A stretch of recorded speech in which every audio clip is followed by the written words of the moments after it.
All right. My name is Ben Burgis. This is Give Them an Argument. I am joined today by Victor Bruzzone from Toronto for the millionth time on GTA, but the first time in quite a bit, right? I think it's Indeed. been a year and a half, something like that at this point. But how have you been doing, Victor? Good. It's good to be back. It's nice to do this again. Too bad Ethan didn't seem to be available because I was like our usual crowd. Maybe next time. Are you doing these again? Like regularly? Yeah. The hope You kind of took a break, I think, from doing these. I did take a break from doing these, but yeah, the hope is as I continue to kind of figure out how to juggle a lot of the rest of what I'm doing right now, that sort of keep sporadically reintegrating these, right? You know, it's like every few episodes or something, maybe it can be one of these. So yeah, we are going to be watching Medhi Hasan and PBD, Patrick Bet David. We are not going to be watching the entire thing because the entire thing is 2.5 hours. That'd be a 5-hour episode. But I think that we isolated maybe the hour and 20 minutes of it before when we were talking before we got started, where it looks like the most substantive stuff is happening. So if you really want to hear about Patrick Bet David interviewing Medhi Hasan about his college experience and the beginnings of his time in journalism, and the stuff at the end about where they're sort of doing meta level reflections on media and all of that. We can maybe provide the link to the original debate in the description. But I think that as far as the part that is the debatiest and is the most substantive in terms of the issues that we're talking about, I think we've got that. Before we get started, I mean, I guess do you kind of have general impressions of these two guys? Yeah, I mean, I take Medhi Hasan to be like broadly a pretty progressive-ish figure. Yeah. I don't know. He tends to, I think he's sympathetic to like Zoran Mondami, but like maybe a bit more centrist. But I think he's pretty much sympathetic to DSA. Like that's kind of my impression. And then PBD is like a weird, like business bro who like runs a pyramid scheme, but pretends that his business is, well, it's probably legal, right? But it's just like also it's not a very impressive legal way of building a business empire.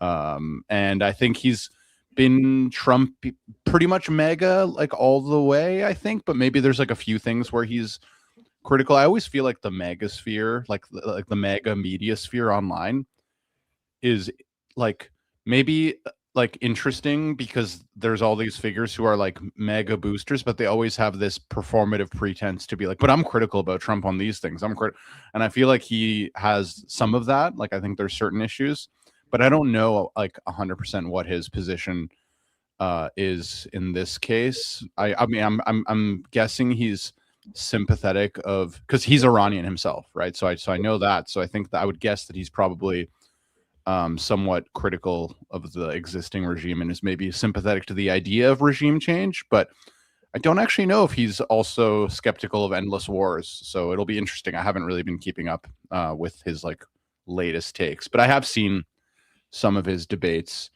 with other figures, but I have not seen the Medhi one. Yeah, I mean, I feel like a lot of these guys at that level of abstraction really like to say that they're against endless wars, but they if there's a new war that's started by Donald Trump, they'll always find a way to make an exception. Yeah, exactly. So it'll be actually, I was going to also say on the kind of topic of Israel Palestine, are you, I mean, this is kind of like a little off topic, but I was just curious since I've got you, Ben, are you going to be, because I listened to your, I guess it was a conversation with, who's that woman? What's her name again? It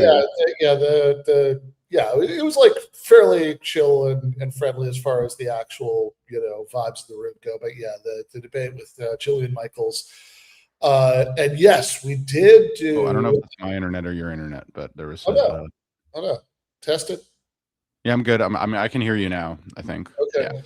Yeah, but yeah, no, that was Jillian Michaels, and at the. So yeah, we did record a follow up where she sort of moderated a debate between me and Nick Mattel about Israel Palestine specifically. I wonder. It's been a few weeks, and like I kind of think that at least for the moment, we might have been bumped by a bunch of like newsier stuff that was happening right then. But we will see if and when that I sees hope it does. you I know hope it does. light of day. And we're not supposed to. I know we're not supposed to be doing a breakdown of your conversation with her, but I don't know. I encourage people if they're curious to watch it because I found it kind of fascinating because Jillian Michaels was so oddly like performing this open-mindedness, but was actually not listening to almost anything that you were saying, but was like really nice about that, if that makes sense. Yeah, I mean, people can watch that and form their own judgments. We put the Yes. We put the video up on here. I think a couple weeks ago, but I encourage people to do so. Yeah. So yeah, I think that I think my impressions of both of those guys are pretty similar to yours. So Medhi Hasan, I think, is probably on the most like actual leftism friendly side of the like MSNBC sphere, right? I mean, like he doesn't work there anymore, but that's like the way roughly I would think about that. In fact, I mean, it's honestly some of the times that he's annoyed me the most in the past, or when he sort of gets oddly prim about talking to certain figures or in certain forums that he thinks that we should like have like a line of hygiene against, and it's always funny to me to like try to figure out where he draws that line. But yeah, I mean, I think probably in terms of the substantive positions, I mean, I don't think he's a I mean, I'm sure he's like somewhere relatively speaking to the right of like Jacobin sphere, but I think he's like pretty good, right? Like I think everything I've seen from him is pretty good. And actually go ahead, sorry. Oh yeah. And Patrick Bet David, I'm less familiar with his business scheme than you are, but I mean, I vaguely know that he made a lot of money and talks about it. He like brings it up all the time, right? That like what a successful businessman he is. But I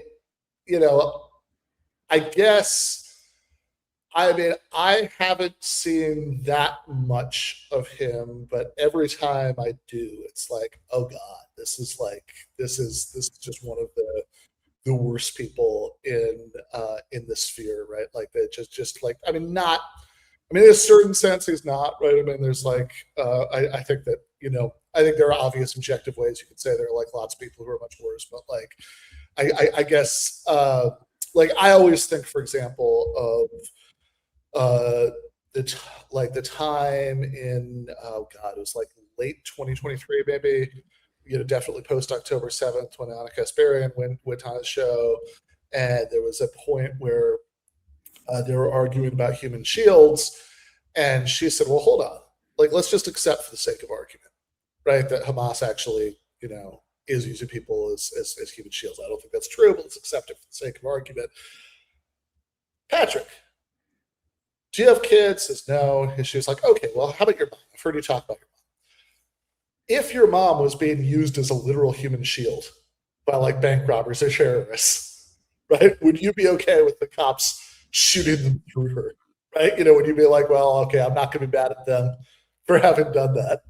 And just the extent, like the degree to which he didn't even pretend to answer the question was just kind of amazing, right? Like it's like, okay, I have, it's very unimpressive, but I think this should be like you. I haven't seen it straight through. I've seen some clips. I think parts of this should be pretty fun. Yeah, and just one last point on Medhi that I think his mostly has good positions, but my impression of him in terms of if we could talk about method of debating, I do feel like he does have this kind of unfortunate disposition where he's only ever going to convince people that already agree with him. Like I think he comes across as very arrogant, I think, in a way, and judgmental and judgy. And that's okay, because like I happen to agree with him most of the time. But just thinking about it, like from the perspective of like, is he the type of person who's likely going to be able to move people? And I generally don't really think that he has that. I think he's like he has a very kind of like gotcha, meant like winning, trying to beat them, and like a little bit aggressive. But I don't know. We'll see if that holds up here. But that's like just kind of more a note on like debate method and convincing people and stuff. And he's not very good, I think. I mean, I think that what you're pointing to is interesting, because I do know exactly what you mean, right? He's got this very sort of, you know, like he sounds like he went to Oxford, right? Which he did. Yeah, which he probably did, right? And there's this sort of very like aggressive lawyer in a courtroom drama kind of yes, like, exactly. Back to how he does it. And I think this is a real issue in general, right? Because I think that something most people who enjoy watching these have probably not thought very much about, but which is worth thinking about, is that oftentimes doing shit like that is really good if your goal is to get people who already agree with you to be like, yeah, kick their ass, right? But it's really bad if your goal is to like actually move anybody who's movable, right? Exactly. Who's watching it, right? Because yeah, look, man, I mean, if you ultimately just want to like, your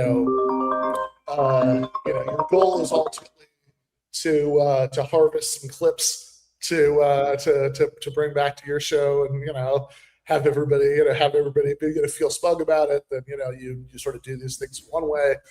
If your goal is to say something that might plant a seed and whoever's convincible in the audience, you do some things another way. I'm not saying these things are absolute or there's no overlap ever or anything like that, but it is definitely something to think about. Yeah, exactly. So let's see how he does on this one. All right, sounds good. Right now, Greater Israel is happening in front of our eyes. Netanyahu's doing the project that far-right Israelis have always wanted. He's taking Lebanon, southern Lebanon. Saying Egypt, he's taking Turkey, Gaza. all this stuff. Who knows what's coming next? You're thinking? Well, if you embolden the guy, what is the lesson of the last 3 years? There's impunity. You can do whatever the F you want, and America will never stop you. Okay, do me a favor. Differentiate between what Bibi's vision is and what Israel's vision is. What do you mean by that? Okay, so for instance, you could have there's a difference between what America's vision is. Yes. Be the greatest country in the world versus what AOC's vision would be if she became president versus Trump, right? So what do you think is Bibi's vision versus Israel's vision? That's a great question. And I'm sorry to be the bearer of bad tidings. We do this thing in the US, especially on the liberal side, where we say, look, we're against the Netanyahu government. We're not against Israel or the Israeli people. The problem is the Israeli people have made it very clear over the last 3 years that they're totally behind all these wars. There's been no real anti-war movement. In Israel, there's no real... There's a little bit. It's not a big number. It's tiny. It's tiny. You look at the polling, 80% of Israelis support... 20% is what I was going to say. Every military operation blindly. You look at the polling, some of it's horrific. Like 80% of Israelis support removing Palestinians from Israel. From Gaza, and another small majority support ethnically cleansing them from Israel itself, Palestinian citizens of Israel. Israeli society... What percentage was this one? So I think it's 80% say they're fine with getting them out of Gaza. Okay. Like forcibly... Right. And there's another majority or big plurality of Israelis who are Israeli Jews who say even Palestinians in Israel should ultimately like emigrate. West Bank and some of that. No, Israel proper, within the Green Line. Got it. Okay. 1/5 of the population of Israel is Palestinian citizens of Israel.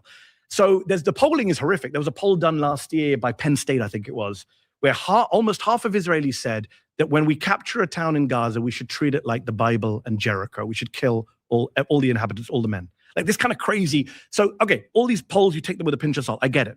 But anyone you speak to in Israel who's a serious commentator on Israeli politics will tell you that over the last 5-10 years, Israeli society has moved to the right, to the far right, in a way that American society has not. Donald Trump is polling in the 30s right now. Even at his peak, he got 49.8% of the vote in the last election. Mm-hmm. He's never had a majority. In Israel, the right-wing parties, the far-right parties are dominant right now. Mm-hmm. Maybe in the 90s, early 90s, there was a peace camp. There was Oslo, all this stuff. That's gone now. You could argue about why it's gone. How is that? How is that possible? How is it that in Israel, the guy is being that aggressive and his support is getting higher? I don't think his personal support is going. We'll see what happens in these elections. Because you just said 80%. I mean, the war, right? This is what I'm saying. Sure. Don't focus on Netanyahu. It's a very good cop-out. Even Bernie Sanders, who I'm a big fan of, he often says, Netanyahu. A lot of Palestinians say, Bernie, it's not Netanyahu, it's Israel. It's the Israeli political establishment. So if you swap out, I'll give you one example. If you swap out Netanyahu tomorrow with Naftali Bennett, who's an opposition leader, former prime minister, I interviewed him once. Naftali Bennett is also on the right, also likes war, has threatened Turkey, has threatened Lebanon. You've got another opposition leader, Avigdor Lieberman, former defense minister. You know what he said this week? He said, flatten the suburbs of Beirut. We should be going in and don't listen to Trump. So the opposition in Israel are equally hawkish, right-wing. So this idea that it's all about Netanyahu, it's a myth, I'm sorry to say. Okay, so you're saying the two are the same, is what you're saying. On issues of war and peace, yes. I'm sure in some domestic politics, tax rates, I'm sure there's smaller stuff. Yeah, in domestically within Israel, I'm sure they are. When it comes down to the region, Israel's role in the region. Tell me what the vision is. If you think, what do you think their vision is? What do you think Israel's vision is? There's a best case scenario and there's a worst case scenario. Okay. The best case scenario is that they have this idea of we must be in a state of permanent war footing, right? I think there's a phrase for it, I forget the name, combat between the conflicts. There's some military doctrine that says even when we're not at war, we carry on doing preemptive strikes, we carry on doing cyber warfare, we carry on doing assassinations, so that Israel remains the regional hegemon. We keep our superiority, our military edge. We let everyone know in the region who's boss, even when we're not in a formal state of war. That's the best case scenario, that this is just a security doctrine that says we will bomb and invade whoever we like just to remain top dog in the region. That's best case scenario. Worst case scenario is it's ideological, that these are fanatical, messianic people who believe that all of the territory is theirs, given to them by the Bible. I interviewed Naftali Bennett in 2017, nearly a decade ago, for Al Jazeera. He was the education minister at the time. I never forget this interview. I said to him, we were talking about peace treaties and two-state solution, and he said, the Bible says it's ours. I'd never heard someone say that bluntly to my face. I can't imagine Ilhan Omar going on TV and saying, the Quran says this, right? This guy's openly saying, the Bible says the land is ours. Where do you go with that? There's no debate after that, right? That's just a kind of religious, ethnic nationalist, messianic vision. So Benjamin Netanyahu, even though he's not a religious man, has signed off on a greater Israel. He was asked about whether he believes in it. He said, absolutely. The opposition leader, Yair Lapid, who's a kind of centrist, supposedly a liberal, he was asked after the Mike Huckabee, Tucker Carlson interview. He said, do you agree with Mike Huckabee that all of the territories from the Bible, it's all yours? He said, yeah, our borders are biblical. This is what the opposition leader said. Forget the right-wingers Smotrich and Ben Gvir. What do you think is the likelihood their vision becomes a reality? Right now, more likely than not, because the United States of America has allowed Israel to get away with a genocide. How long? I mean, long term, long term, it's perpetual war for perpetual peace. And by the way, deep down inside, do you really think Trump wants this war to continue? No. Trump doesn't like long wars. No, he likes short wars. That's why he's been humiliated by Iran, because he thought this would be over in a few days. By the way, nobody thought Iran was going to be able to, not nobody. A lot of people on his camp, when they sat there and talked about it, it is a very fair argument to say that. No, let me make my point on what I'm saying. It is a very fair argument to say that unlike Venezuela, which we went and we got Maduro and we're out, most likely Cuba is going to be the same way as Venezuela, probably even easier when they go through and get it. Sure. Iran showed up strength to the world. Yeah. And you got to give them credit, no matter what anybody says, conservative or on the left. You can give them credit militarily, obviously not politically, but Trump, I don't think we can defend him with nobody knew this, but he did this line recently. Nobody knew they were going to hit the Gulf states. We all knew they were going to hit the Gulf states. They've been saying this for years. Iran was going to hit the Gulf states. Iran was going to hit the Gulf states. Do you think that's been their doctrine for years? Do you think that unified the Gulf states even more? No. I think we've wrecked our long-term relationship with the Gulf states. Tell me why. I think in private, all of these Gulf states will, in public, they'll say what they got to say, but in private, they know the U.S. security umbrella does not extend to them anymore. They know that even if they give Donald Trump a $400 million plane, even if they put $500 million in his crypto business, Israel will always take precedence over them. Do you think the Gulf states prefer Iran to be led by IRGC, or the story we saw recently with Pezeshkian, who's a moderate, stepping down because he's like everything's being run by. Who do you think the Gulf states would rather have? I think the Gulf states are not a monolith, first of all, Patrick, because the UAE is very different to Qatar and Kuwait, right? But they're neighbors. They're neighbors, but they have different foreign policy. I understand. The UAE is an outlier. The UAE is very hawkish, very pro-Israel, very pro-America, very anti-Iran, which is kind of crazy because, if the US and Israel move on with their lives, the UAE is exposed to Iran for the rest of their lives. Isn't UAE succeeding the most out of most of the Gulf states? Are they? Financially? Are they? So many businesses have cleared out. Tourism has fallen. It's a huge industry based on tourism. For the time. You think people are going to go back? I think my thing is... I think so. I think that their image has been permanently destroyed. I don't think you could put it back in the bottle. They had this image, especially to kind of white Westerners, as this business, tourist, even residential utopia. You go there, there's no crime, you chill out, everything's cheaper, et cetera, et cetera. I think that's gone now. Once Iran has done this, I think they've destroyed that image. Now, if you're Amazon or you're whatever it is, Chase Bank, you're going to go back into Dubai, Abu Dhabi, knowing that Iran can then do this again at any time they want. As long as Iran is still run by the same government, I don't think these Gulf states get that image back. And I think the Qataris understand that, even the Saudis understand that. They want a region, I think privately, and I may be wrong, and the few people in the Gulf I speak to say this to me, they recognize that Israel is the real problem in the region. They may not say so publicly. Some of them have signed up to the Abraham Accords like Bahrain, etc., UAE, but I think they understand that Israel is the destabilizing force in the region. It's Israel that bombed 6 countries in the Middle East last year. It wasn't Iran that did that. It's Israel that went to war now and brought the United States into this conflict and led to Iran bombing Kuwait and Qatar and Saudi Arabia and the UAE. And I think that is the situation we're in. I think you're going to see these Gulf states, if they're smart, making overtures to the Chinese and to the Russians in future years. They have to kind of diversify who they rely on. Maybe it's me being a Syrian, maybe it's me being Armenian, maybe the fact that I lived in Iran could be the reason for this. But nobody, sells Israel as this incredibly powerful organization and brains than those who hate Israel. All they talk about is how powerful Israel is. I don't think there's anybody that's the Don King promoting how smart, intellectual, brilliant Israel is than those who cannot stand Israel. Well, I'm not one of those. But if let me just go through the list. I'm not somebody who said Iran would roll over. I said Iran would make Iraq look like a walk in the park. I'm talking about right. I warned that Iran and America would not be able to destroy Iran in the way they thought they could destroy Iran. It was insane. It was hubris to think they could do that. I've been saying that for 15 years. I've been saying it since Iraq, 2003, when I was a 23-year-old marching against that war. When Bush was thinking about Iran, I was saying. Are you afraid of Israel? Am I afraid of? Are you afraid of Israel? What do you mean? Are you afraid of Israel's aspirations? Oh, yeah. But aspirations are different, right? Can they pull it off? I agreed with you that just because they have this messianic vision doesn't mean they're going to win. Yeah. I mean, I agree with that. To me, it's like, okay. No, they didn't win in Gaza. Bro, Patrick, I said in 2023, this whole plan, when people were like yourself and others were saying Israel has a right to self-defense, destroy Hamas, I said, you can't. There is no military solution to your problem. Yeah, so you know what it is for me? Don't talk to Medhi, because Medhi's going to do this. No, I want to talk to Medhi. No, I'm telling you, be careful. No, I want to talk to Medhi. Oh, don't talk to Bibi, because I want to talk to him. I wish you had an hour and a half to talk. No, don't talk to Nick. No, don't talk to this guy. I want to talk to him. I don't sit there and see that, my God, everything, they're so powerful. They're going to control America. They do this, they do that. I mean, you're kind of giving them too much credit. I mean, you're mixing different things together, though. One thing is militarily, can they win on battlefields? No, not always. Hezbollah defeated them in 2000, famously. That was the first time they were defeated by an Arab force on a battlefield when they withdrew from southern Lebanon. They're back now. We were told Hezbollah was done. Do you remember a couple years ago? Oh, the pages and the assassination of Nasrallah. They're done. It was a paper tiger. They just killed 30 Israeli soldiers in the last few weeks, right? They've injured hundreds more. Who knows what the real numbers are? So clearly they're not done for. Hamas is still around. And the Iranians still have, 70% of their missile stock, according to US intelligence. So the idea that these were all paper tigers was bullshit. That's a different argument. I'm not a military expert. I'm not going to sit here and adjudicate, who has the strength in the field. Politically, though, in this country, does Israel still have power? Sure. They still have politicians who support them. They still have lobby groups that advocate on their behalf. So does China. So does Qatar. No, not on the level of Israel. Come on. Oh, okay, let me ask you a question. Go on.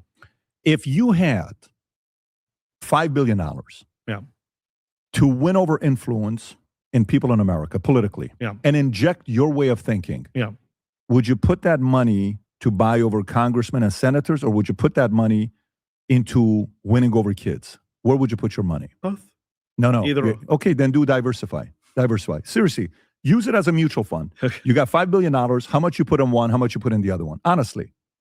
I don't know. I want you to think about it. 50-50. I think they're both important. You talk about, when you say young people, you mean like TikTok? Universities. I'm talking about universities, TikTok, social, give money to universities, give money to places to get the kids influence.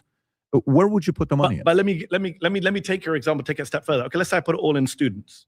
I win over young people. That's already happened. Have you seen the polling? The young people hate Israel. I know. But does it translate into policy? No, because the Congress still controls the purse strings. So I'll give you one example. 8% of Democrats support Israel's war in Gaza. 8%, according to a poll last year.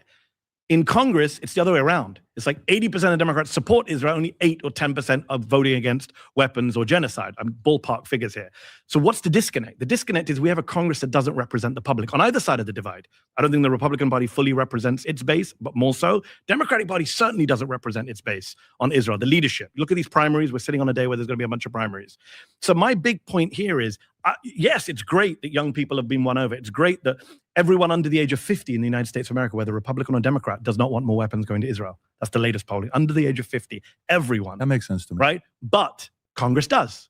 So the disconnect, this is why we have such a crisis of democracy. This is why Israel matters so much in our political system. It's not just a foreign policy issue. It's an issue of our democracy where we have members of Congress and a president who does not follow American will, does not follow the will of the voters. And so to answer your question, yeah, you do need to spend money lobbying Congress because ultimately they're the ones voting on weapons. They're the ones voting on aid. They're the ones voting to censor our speech, saying anti-Zionism is anti-Semitism. All of that stuff is coming out of Congress. And people say, oh, Qatar and this. I just gave you an example. The Qataris gave him a $400 million plane. The Emiratis gave him $500 million for his crypto fund. The Saudis have sponsored multiple multi-million-dollar golf tournaments at his properties, hotels. Did it come in useful? When it came down to it, he picked Israel. He picked Miriam Adelson. He picked Benjamin Netanyahu. Yeah. He picked AIPAC. He picked Marco Rubio. I don't know about that. He picked all these people. What do you mean? We've seen it with our eyes. I don't know about that. Listen, let me ask you this. Do you think, and by the way, you didn't answer my question. So I want to stay on the money part, and then I'm going to go to the next question. I did answer. I said I could spend it all on the kids. It doesn't matter. No, but so ultimately Congress is still more important. So you would put all the money in Congress and no, both. I said split. You would do 50-50. 50-50. Win over the people, and then win over the people who represent the people. So where does Qatar put their money? They put $6.5 billion in universities. Where does China put their money? $5.5 billion in universities. What type of influence do you think they got long term? You think long term? Like you think China thinks short term? You think Qatar thinks short term? You think they're trying to buy influence long term when they get in front of the kids? You think? Do you have evidence? It's a serious question. The dollar? No, I mean, no. I'm talking about. Do you have evidence that? Well, first of all, what Chinese investment has gone into university? You want to pull it up, Rob? I mean, this. You know. I know that. I know the Qataris are sponsored. I've been to Georgetown, Qatar. They spent a lot of money on U.S. universities. But it's great. I'm asking about what's China's sponsored university? Oh, China's given donations to. The Chinese government sponsors American universities. I did not know this. Let me pull up. I'm happy to show my ignorance. By the way, I don't know where the money is coming from, but I'll show you here. China has invested an estimated 5.6. I was short by $1 billion. Okay. 6.4 billion in American universities over the recent decade, making it one of the largest foreign. So why are they doing No. Hold on. You didn't read the third sentence. Which is what these funds are research. You think research partnerships with the Chinese is making kids on campus pro-China? No. It's not what I'm saying. Okay, Medhi. I just want to point out that that's like what they showed on the screen there is clearly an AI summary. Yeah. I noticed that too. It's just, this is why, like, I always think the least constructive thing you can do in a live debate is to try to, like, adjudicate particular factual claims because, like, I mean, obviously sometimes you just have to, but, like, you're, like, at best, even pre-LLMs, right? Like, like, what you were doing is just Googling something really quickly and then reading, like, a headline in the first 2 sentences, right? Because what do you have time to do? It's like it's live. You're not going to grind everything to a halt while you spend 5 minutes reading an article. Totally. Yeah. I mean, this debate too so far has been like a lot of kind of empirical claims about, what would happen here. They're like predictive and empirical, right? So it's like, what do you think would happen here? What do you think? So there hasn't been too much kind of like, a debate over values yet. Yeah, exactly. You're very smart. So you went to Oxford. You got the PPE degree. It's like not the PPP loan. You got the legit PPE degree, right? Do you not think if these schools are getting this types of money, which phone call you think they're picking up? Oh, you think we know, Patrick, because we just saw what happened the last 3 years. Did Colombia go pro-Israel or pro-Qatar? But what did Colombia do? They went pro-Israel. They silenced all the pro-Palestinian. But what did they do? But what did they do? They rolled over for Donald Trump and they rolled over for the Israel lobby. What was the event that happened that got them to get there? I don't know which event. Why did they do that? I don't know. I don't know where you're going. You follow the stories. You tell me, who was it? It was 3 universities, right? Columbia was one of them. And there was a bunch of universities that cracked down on pro-Palestine centers. Why did they do that? Multiple reasons. Pressure from politicians who are pro-Israel. Pressure from donors who are pro-Israel. Pressure from activist groups. This whole ridiculous debate where we conflate criticism of Israel with anti-Semitism. I remember when I launched... I'm not with that. Just so you know, like in Florida when they're saying you can't debate and criticize Israel, I'm not part of that camp. Not just that. DeSantis is one of the many governors and Republicans I'm not part of that who have said that if you're an American business that engages in BDS, you can't get contracts with the state. That's insane. That American business can't do what it wants to do. But by the way, what I'm trying to tell you is I think the reasonable people are not with that. Short term, some of these things may come and go. Long term, they're not. I had Randy, what's his last name? Randy Fine. I had him on and I asked him the question He's a racist. about where he's at. I think you may have even tweeted something about it when we talked about it. I asked him a couple questions, pointed whether he was pro-America, America first, or Israel first. If you're in America, hey, I have a problem with you not being America first, but I want to go back to this. If they give $6 billion, you think they're dumb that they're just giving $6 billion to universities? You don't think they want things in return? No, you don't think everyone. I think you made that point earlier. There are many lobbies trying to get their way. I'm not disputing that there are many lobbies. In fact, I'm the one who says, let's not treat the Israel lobby as a unique lobby. People are like, oh my God, AIPAC. I always say AIPAC, NRA, great, all of them. Big Pharma, all of these people. All of them. I want to get money out of politics. I'm on the left. As well. I'm a Bernie, Elizabeth Warren. I want to get money out of politics. Let's get rid of Citizens United. Yeah, Citizens United, West Supreme Court decision. Yeah. Okay, so, but let me come back to your direct point about influence. I'm not disputing that they're spending money, they're lobbying, everyone's doing it. I'm saying Israel's winning, and the evidence is what's happened. I'm saying Israel's losing. I've not only do I have a kid in college, I have multiple Muslim friends, leftist friends with kids in colleges. Kids are now Jewish. I have kids who've been arrested. Yeah. I have kids who've been doxxed. I know kids who have been suspended. I know kids who have been expelled because of their criticism of Israel. I watched a video of Rumeysa Öztürk, a young Turkish student at Tufts, be picked up by 8 ICE agents and detained because she wrote an op-ed in her student paper saying we should divest from Israel. And Marco Rubio had her detained for a year, right? So don't tell me that Qatar is winning this argument. Qatar is not winning the argument on campus. So that's just a complete, last 3 years is a complete denial. I get your argument, but I would dispute it in the following way. Everybody is trying to win influence. Everybody. Agreed. And they're spending money. So no matter what it is, everybody. But the question is, whose money is working and who's not? The part where I go that's not working is, do you think Israel's popularity in America has increased or decreased in the last 5 years? No, because that's a different argument. That's because people saw a genocide live stream to their phones, right? And you can't buy your way out of it. It's more than, that's one of it. That's one of the big issues. It's one of the bigger issues, but it's more than that. So whatever they did, like even when Charlie Kirk, the letters came out when he was having a conversation with Bibi, and I don't know if it was the 7 things he wrote, the 6 things. Do you remember that when he wrote a letter? I don't know if you remember that or not. I wasn't a big Charlie Kirk reader. You'll be shocked to hear. Yeah, well, you would have liked him. It was a special No, guy. he didn't like me. He wanted me deported. He called for me to be deported from this country because he's such a free speech champion he was. So what was his reason for it? Because I said something about COVID that he didn't like. What did you say about COVID? Something about the whole school, my position on, lockdowns, vaccines, whatever it was. He didn't like it, but instead of debating me on it, he said, who's this guy? He should be deported from the country. Can you tell me specific what it was, Rob? Rob can pull it up. There's a lot of. Now, if you said something crazy shit on Twitter and he responds back to you, hold on. Even if I said something crazy, the First Amendment crazy too. First Amendment doesn't cover crazy. His First Amendment he can also say that. But you think you should threaten people with deportation? I don't know. You said some crazy shit. What did you say? No, I didn't say anything crazy. I'm just saying. Even let's say I did say something crazy. No, but even if I didn't say anything crazy, but let's just say he said that. That's his freedom to be crazy. Of course, it's his freedom. Yeah, I'm not going to like the guy. You're like, I would have agreed with. That's a different. That's how we got onto Kirk. I'm like, why would I agree with the guy who hated? No, you don't have. He hated Islam and he wanted me deported. That's a different story. That's a different story. But by the way, Rob is fast. Rob is fast. We need you, Rob. Charlie. This is speed. Charlie was a phenomenal guy. But let me go back to it. We'll have to agree to disagree. Yeah, that's totally fine. So, but where was I going with this? We were talking about the influence, and then we went to universities. What topic were we on? Until I brought up Charlie. Rob, do you know where I was going? You were saying talking to Netanyahu and the stuff. Oh, yeah. When he talked to Netanyahu with the 7 points, and he said to him, he said, you're losing the kids. Whatever you're doing, the propaganda, you're losing the kids. So it's not working. So if you say the influence of AIPAC or whatever they're spending their money to win over Congress and all these other guys, guess what happened? I think they gave money to John Cornyn. AIPAC did. He lost. He's been there for 40 plus years. Paxton won. Yeah. So what happened with that guy winning? He was a guy that was not even supposed to win. He had issues. Letters came out with his wife, all this other stuff. It wasn't a pretty thing. So I don't know if their influence. Don't get me wrong. When you talk about Miriam, she's put up some real money there. I mean, Trump's been very open about. She's put up some real money there. And can I say, I don't think we're disagreeing that much. I think we're not actually disagreeing. I agree with you. I'm the first to say I'm very happy to see young people switching on this. I never thought a day would come in my lifetime where polls showed that the American public supports Palestine more than Israel, which we're now seeing from Pew and Gallup.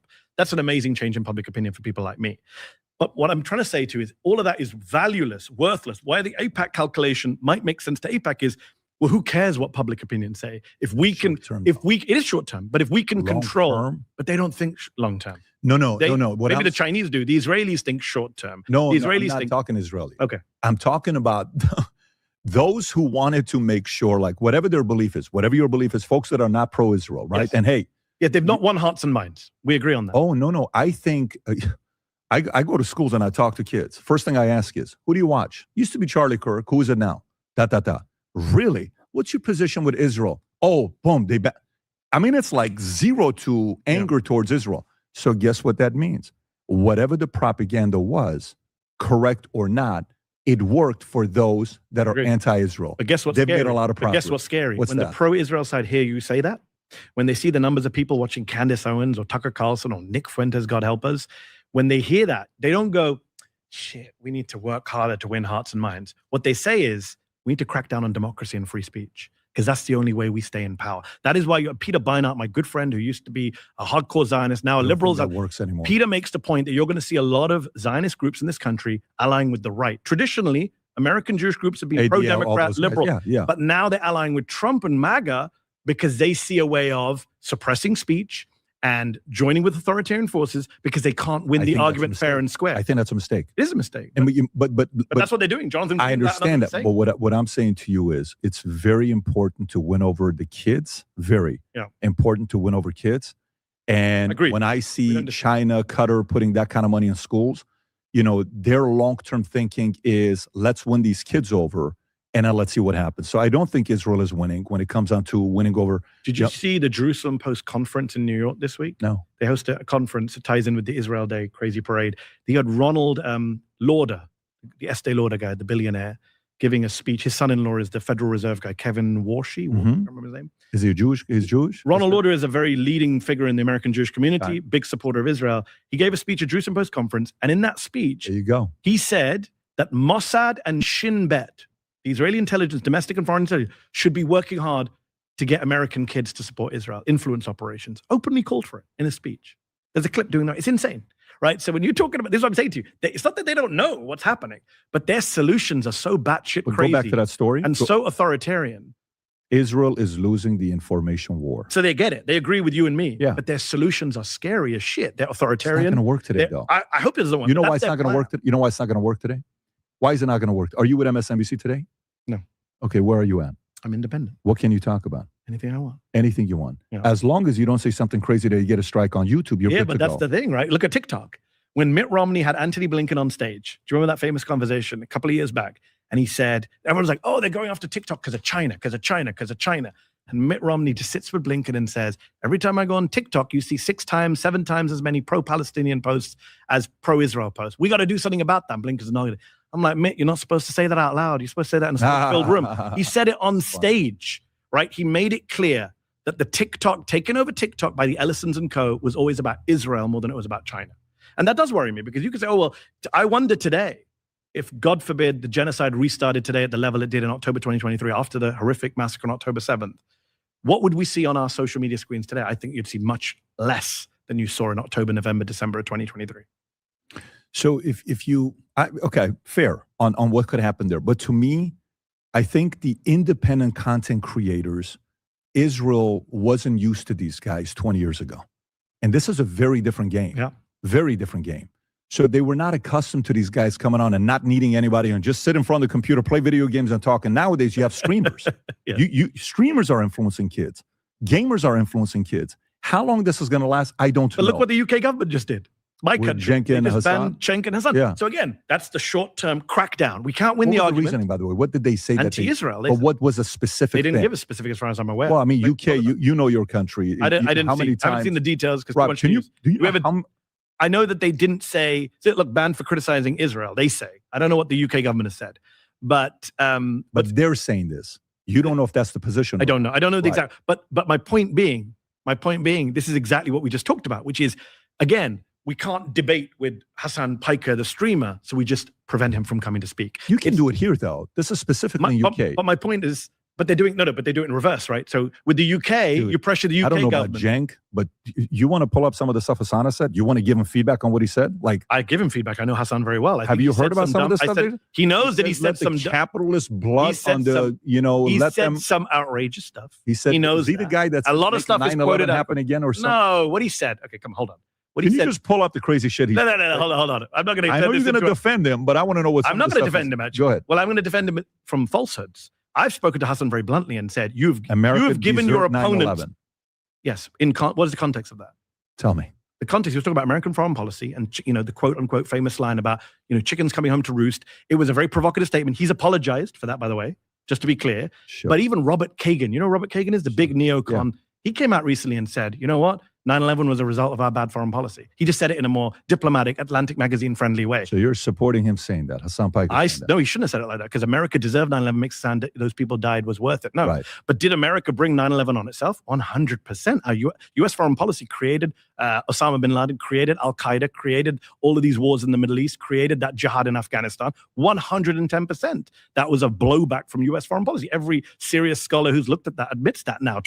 We're coming up to 25th anniversary of 9/11. Even Robert Kagan is saying. When do you think, Rob, can you pull up how many arrests happen in UK versus other countries on social media? I don't know if you've seen this. It's worth watching. I've seen it. It's a little bit out of context. But when you talk about Hasan Piker, what he said, to me, you can say anything you want to say.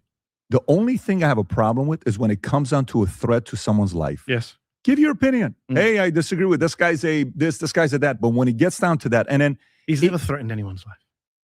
When he said capitalist blood, let them die. Can you pull up that clip?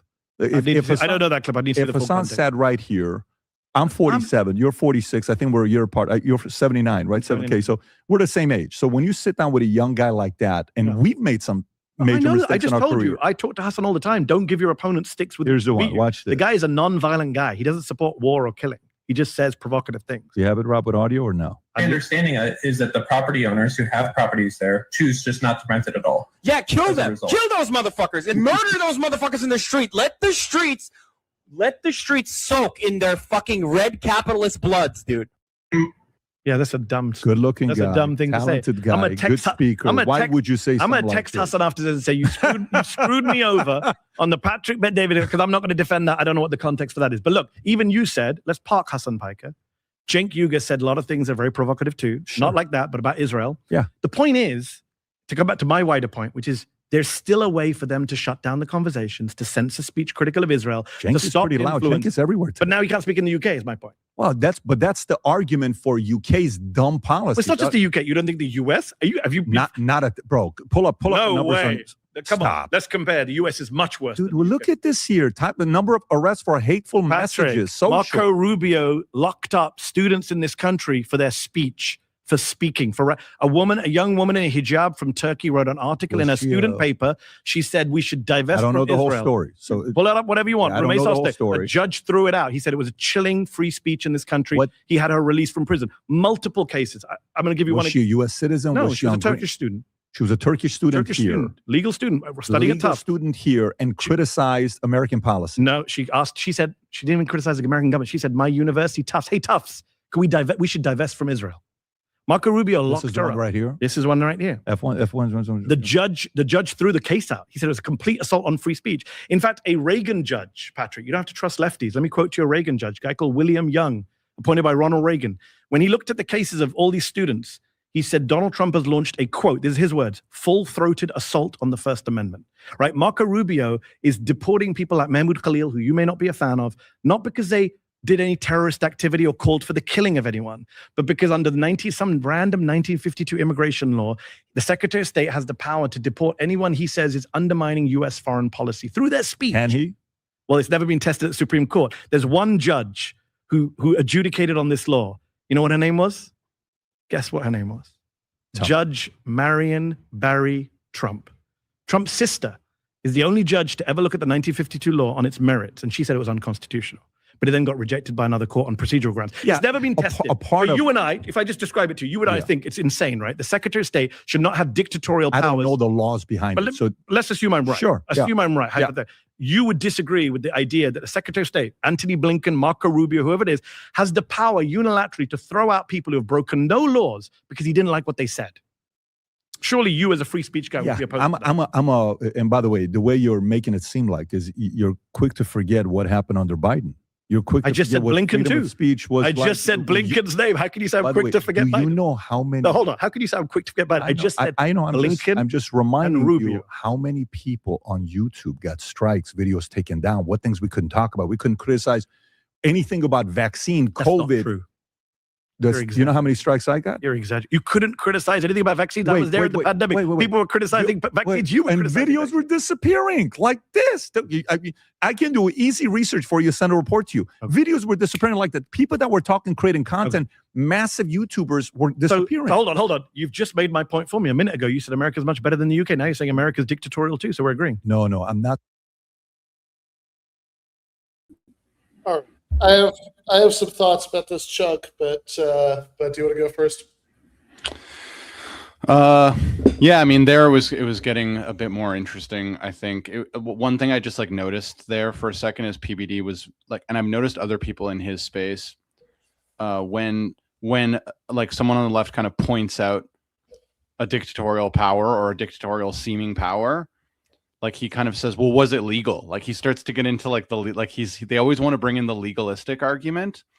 And I would say it's like one of the things that I'm most likely to scream at when I'm like listening to a podcast, when I'm watching one of these debates. And like, it didn't go that far yet. Maybe it's going to come later.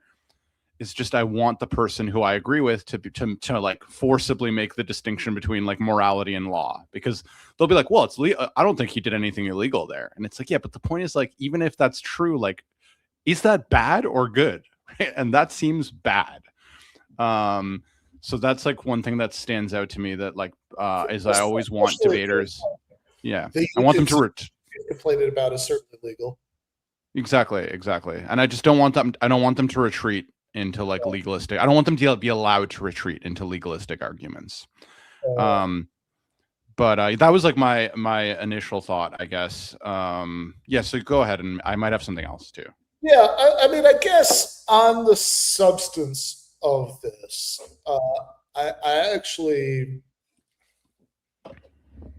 half agree with PBD insofar as like obviously like 99% of what they've actually been talking about this last chunk is wrong about, but like but the way it's like a lot of this started was when Patrick Bet-David actually said something that was true, which is that the UK is way worse than the US. Oh yeah, and that's just true, right? Like that's absolutely true. Yeah, and I think many like weirdly seem to be not wanting to grant that, right? But I mean, I think that the thing that's like correct to say is that yeah, I mean the UK doesn't have a First Amendment. There are many fewer legal protections against censorship, and so there are ways in which certainly like the crackdown on pro-Palestinian speech in the UK has been way worse, right, than the US. But also, like, I think the UK kind of shows what it would be like in the US right now if we didn't have these legal protections, because like there's also been all this like cracking down on pro-Palestinian speech in the US that's like really like straining and testing like the boundaries of the First Amendment, right? The anti-BDS laws in dozens of states, the Ataturk arrest and detention, and Muhammad Khalil that Medhi is talking about. And so all of that, it's like, yeah, I mean, I think that, in the UK, where like they were like arresting hundreds of people, like grandmothers for like signs saying I support Palestine action, because it was, because they insanely classified it as a terrorist group. It's like, or like Germany is another case where again, there's no First Amendment to get in the way. So like you have this just insane shit where like in Germany people are arrested all the time for like saying from the river to the sea. And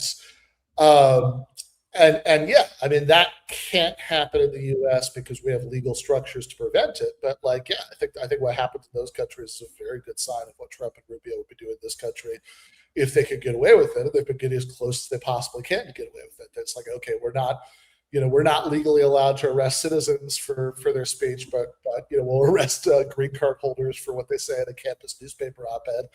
it's like, well, they've been doing that to citizens if they can. And then like, so again, I think that I think that PBD is like half right about that. Although again, I think he's missing the bigger picture. And also I think that on the Biden comparison, like, I think that again, PBD is half right, although not about the most important half, because I think Medhi is just a bit too much aligned with mainstream American liberalism to just sort of concede the part that he should be conceding here, which is not the important part, right?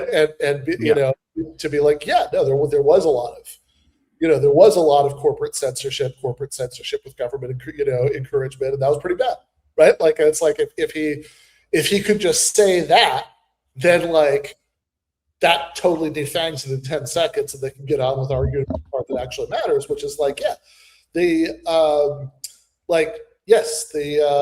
Biden administration encouraging private corporations to censor people is bad. Obviously, Trump, arresting green card holders and holding them in detention cells for months and trying to deport them for like going to protest and writing op-eds is way worse, right? I mean, it's like that's like you don't have to defend the free speech record of the Biden administration to say that what's going on now is way worse. Yeah, totally. I was actually going to say, I don't know on your first point. Maybe I'm feeling a bit more generous to Medhi, but I guess I don't feel, I didn't read him as endorsing like the UK, because in fact he did say like, look, these people are banned from the UK, and he seemed to say that like in a condemning way. He definitely wasn't endorsing the UK stuff. He did seem to be pushing back against a little, or at least resistant to the claim that the UK is worse than the US. Oh yeah, okay, yeah, and he's definitely wrong about that for sure. He's definitely wrong about that. There was something else I was gonna say too. On the what was your second point about? Oh yeah, on the comparison to Biden. I guess I do feel excuse me. I guess I do feel that like definitely there was a lot of corporate censorship that was bad, but I do think it was over exaggerated a little bit by like how much I guess the government was involved. I do feel like a lot of what happened in that time was just social media corporations kind of like unsure how to handle these things and being like, I don't know what I should do. I don't know what the right thing to do is. It turned out in retrospect that it was really bad, or maybe at least bad. I don't know if even really bad in every case is true. But yeah, I agree with you that he should have just conceded the point and been like, yeah, corporate censorship is bad, and emphasize, and maybe he will, that this is corporate censorship, because obviously the clear disanalogy between the Trump and the Biden is, in one case it's clearly the state, and in the other case it's like corporations with maybe some state influence in some cases.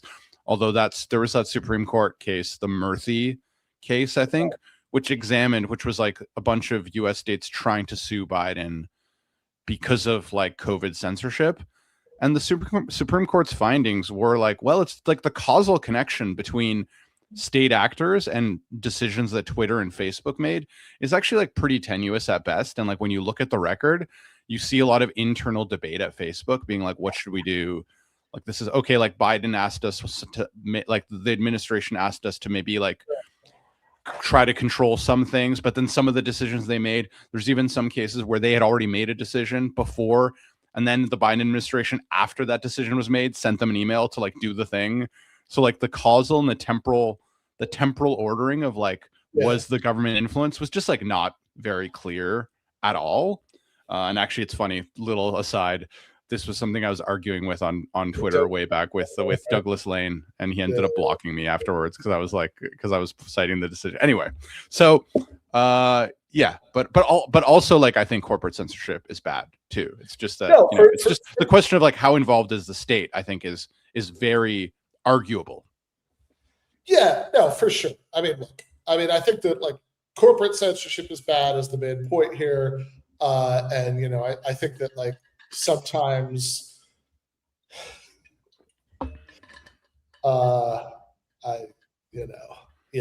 obviously I think old friend Doug Lane has very badly lost the plot out of a lot of this stuff in the last few years. But there are a lot of leftists who make the opposite mistake, where they're sort of, kind of so concerned with owning conservatives all the time that they end up going along with the lib narrative about whatever's going on at a given time. And so they might, go so far as to be like, oh, why is it a big deal if it's not the government? It's like, well, hold on, right? This is, if you're so a weird thing to say, right? If the whole core of your politics is thinking that private regimes of power are really important. But so I think the corporate censorship is really bad is the main thing. I do think the government encouragement of corporate censorship is bad. I never thought the Twitter files, were nothing or whatever. But yeah, I also agree that I think that I think that the causality, it's not saying this is the causality is so direct that it might as well be government censorship is, I think is a big stretch, right? Given the available evidence. And it's, and also I think to me also the most important distinction here is not private sector versus government, but what are they actually doing to people, right? If your video is being demonetized on YouTube unfairly, right? I'm against it, but if you're being put in prison, that's a lot worse.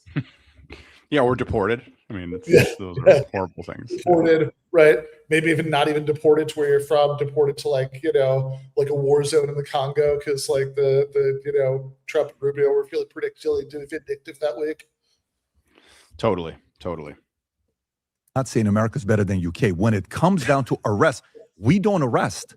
What it was Rabbi Substack. I just showed you. You want me to? I can go through the list. Should I go through the list? Mahmoud Khalil. Are you really going to defend I know these people. UK versus US? I'm going to say right now, the US is much worse than the UK. Stop it. And actually, by the way, the UK. Stop it. Hold on. The UK is really bad right now. When's the last time somebody knocked on your door and said, Medhi, be quiet, you're talking too much? The UK is, by the way, I don't want to defend the UK. The Labour government in the UK passed a law that criminalized Palestine Action. You heard of this group, Palestine Action? No. It's a group that went and threw paint on some, it broke into a military base and threw paint, and they assaulted a police officer, fought with them. I can't remember what the charges were, but they were classified as a terrorist group alongside ISIS and some far-right white supremacist groups. Insane. There's no intelligence for this. They rammed it through Parliament, got it voted on, and then they started rounding up people. I don't know if you've seen the videos. Every weekend for the last few months in the UK, people were protesting against the genocide. Little old ladies, a guy in a wheelchair, vicars, priests, grabbed by 2 police officers, arrested, you're a terrorist, because they said Palestine Action. You can't say Palestine Action. So I'm not going to defend the British government. They're deeply repressive right now. But funnily enough, Elon Musk never talks about cases like that. He always brings up the cases about Tommy Robinson. All of that stuff. I'm sure you're a big fan of Tommy. Oh, yeah. And he's a big fan of mine. But the biggest threat right now, there's no more repressive law than this law they did to basically, if you go out and say Palestine Action, you say the 2 words. If I go to the UK tomorrow and say Palestine Action, I will be arrested. So what do you think about what happened to Henry Nowak? Who's Henry Nowak? Henry, you don't know who Henry Nowak is? I will if you remind me. Can you pull it up, Rob? Henry Nowak. This is the guy in Southampton, England, last year, December 3rd, 2025. 18-year-old kid is going home, murdered by Vikram Digwa. The video just came out. The Vikram guy stabs Henry Nowak. That's the problem. Media is not even talking about this. Stabs Henry Nowak. I don't know how many times. Cut and stabbed Nowak a total of 5 times with a knife. When police arrived, Digwa accused Nowak of assault, and officers handcuffed Nowak. He died shortly after being handcuffed. The video came out, I think, yesterday, Rob, if you want to pull it up. And it showed the guy can't breathe. He's having a hard time breathing. He's telling the cops, I can't breathe. I can't breathe. I can't breathe. All of a sudden, he dies. And they said, no, you said some racist comments. Rob, I sent the video to you in the notes if you go to it. So, okay. So what's the point of that? But I'm going to tell you what's the point. No. It's horrible. No, but because the cops sided with Digwa, they said Digwa told them that he made racist comments. And with the guy saying, I was stabbed by these guys, he's running away. They caught him. The guy had an 8-inch knife, the typical, the Sikh, what do you call it? Ceremonial knife that they have. You know which one I'm talking about. Yes, which now he gets stabbed. Now they want to ban. Can you? I did see British politicians saying they want to ban it, and I didn't realize the context. This is the context. And this is the context. And they said they wanted to ban it. Keir Starmer came out today and said, no, we're not going to ban it. But you know what you can't have in England? You know what you can't have in England? You can't even have pepper spray. Pepper spray has not been legal since 68, but they can have that knife. How that makes any sense? So for me, you and I can cherry pick stories on both sides to create rage on why this or that, but the stats are the stats. So when you're saying that story about America and UK, you hear a story like this, where is the rage with this? Where's the outrage? That's not even a free speech story. We were talking about free speech. You brought up stats about social media arrests. And I'm saying to you right now in the US, you can be arrested by this government, detained for a year without charge because you said something the government doesn't like about Israel, by the way, about a foreign country. It's not even about the American government. Yeah. You're not even criticizing the American government. You're criticizing a foreign government. I'm going to go look it up and I'll give Please you my do. response to you personally myself. Have them on your show. Have Mohsen Madawi on your show. Have Badr Khan Suri, who's in court right now, on your show. Georgetown student. These guys were picked up off the streets by men, unmasked men, unmarked These cars. people love America. Yes. They Why love are they here? America. I don't know. Are they planning on staying here or going back home? Mahmoud Khalil is married here, has a kid. He had a kid while he was in prison. Donald Trump, the Family Values Party, the Republican Party, didn't let this guy be with his wife when she gave birth, didn't let him hold his baby. What do you say about Henry Nowak, what I just showed I you? think that's horrific. That's UK. I think that's horrific. But this I don't know I don't know the details, but obviously the police got it wrong. This is the part that kind of, so you represented the media on the left, okay? So Rob, can you go back to that story, that New York Times, if you search the two different words of George Floyd versus what happened with Novak, you just had it up right now a minute ago. Come on, you're gonna do this? No, the media is. But wait a minute. This is New York Times. Go to the first one. I'm not a fan of the news. You type in Henry Nowak. How many names? Results 19. Go to the next one, Rob. George Floyd 6397. There is no incentive to tell this story because it doesn't go with the narrative. So I disagree with you. I grew up in the UK. Right-wing media has been telling these stories all my life. All I've seen is black people and Muslim people on the front pages. Have you looked at the front pages of the Daily Mail, the Daily Express? What do you mean the UK is being destroyed? You think UK is doing good? Yeah, I mean, no, but not for the reasons you think. Why do you think UK is not doing good? I think economically it's doing very badly. It had very bad leadership for the last 15 years. I was there. The Conservative government that came in 2010 did an austerity program after the financial crisis. You put basically on Cameron. Cameron is David Cameron and George Osborne did an austerity program that basically gutted the British state, gutted our competitiveness, didn't cut the deficits, actually ruined our fiscal credibility, downgraded our credit rating, destroyed our growth over the course of a decade, undermined our health service. Do you put anything tied to immigration to that? No.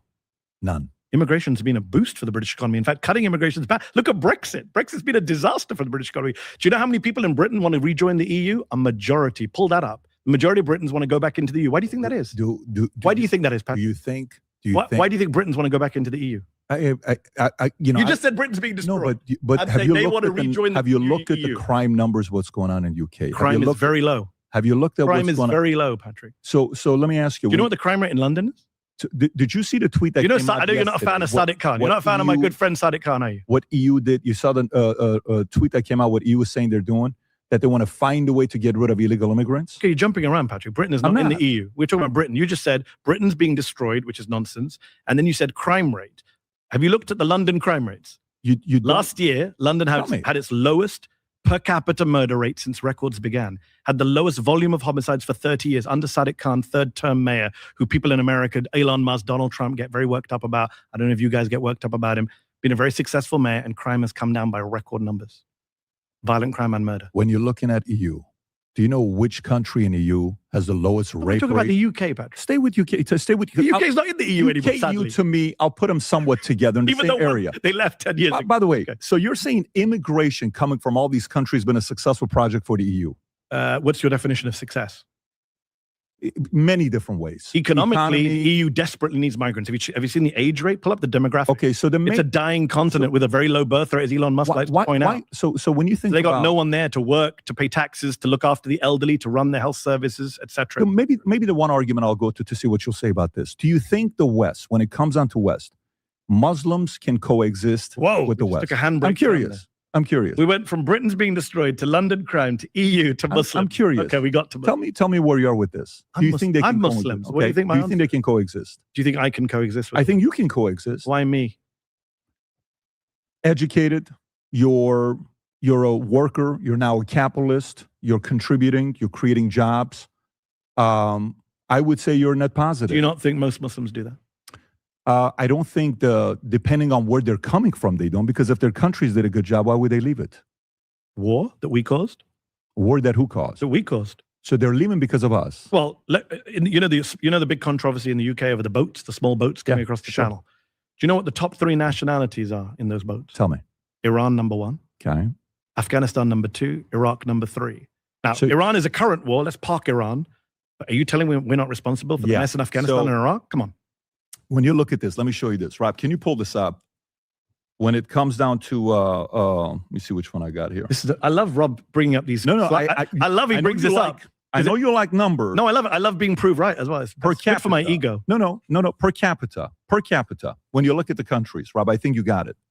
Gulf states, how they perform per capita versus some of the other Muslim nations. Okay. Look at this one here. Because they got oil and gas. You think it's only oil and gas that's causing them? You don't think? Did you know what these countries were like in Let me the ask you a question. 70s? Iran has plenty of oil. Yeah. How come they're not in here? Maybe Iraq has got oil. Can I answer your question? But this has been going on for a minute. This is not a one-year thing. Can I answer your question? Sure. Why do you think Iran's not doing well economically? Should I go through the list? You're going to say it's sanctions. You're going to say it's I'm going to say America. sanctions. You're going to say it's America's fault. Not just America's fault. So how come? But partly. Hold on. How much? Okay, you left Iran during the Iran-Iraq war, right? Is that I left Iran after Khomeini died, 6 weeks after Khomeini died. Okay, so Iran-Iraq was done by then. So Iran-Iraq was 15th, 89. So Iran-Iraq was done. Iran-Iraq was 1980 to 1988. Yes. $600 billion of damage done to Iranian infrastructure, the economy, the cost of that war. That was a war that Saddam Hussein. Oh, you put it on Saddam. Whose fault do you think it is? Who invaded who? So, by the way, hold on, Patrick. Come on. You don't at all put that on IRGC? No, I put it on the You don't put it on Islamic Revolutionary Guard? I put it on the country that invades the other country. That's how the world works.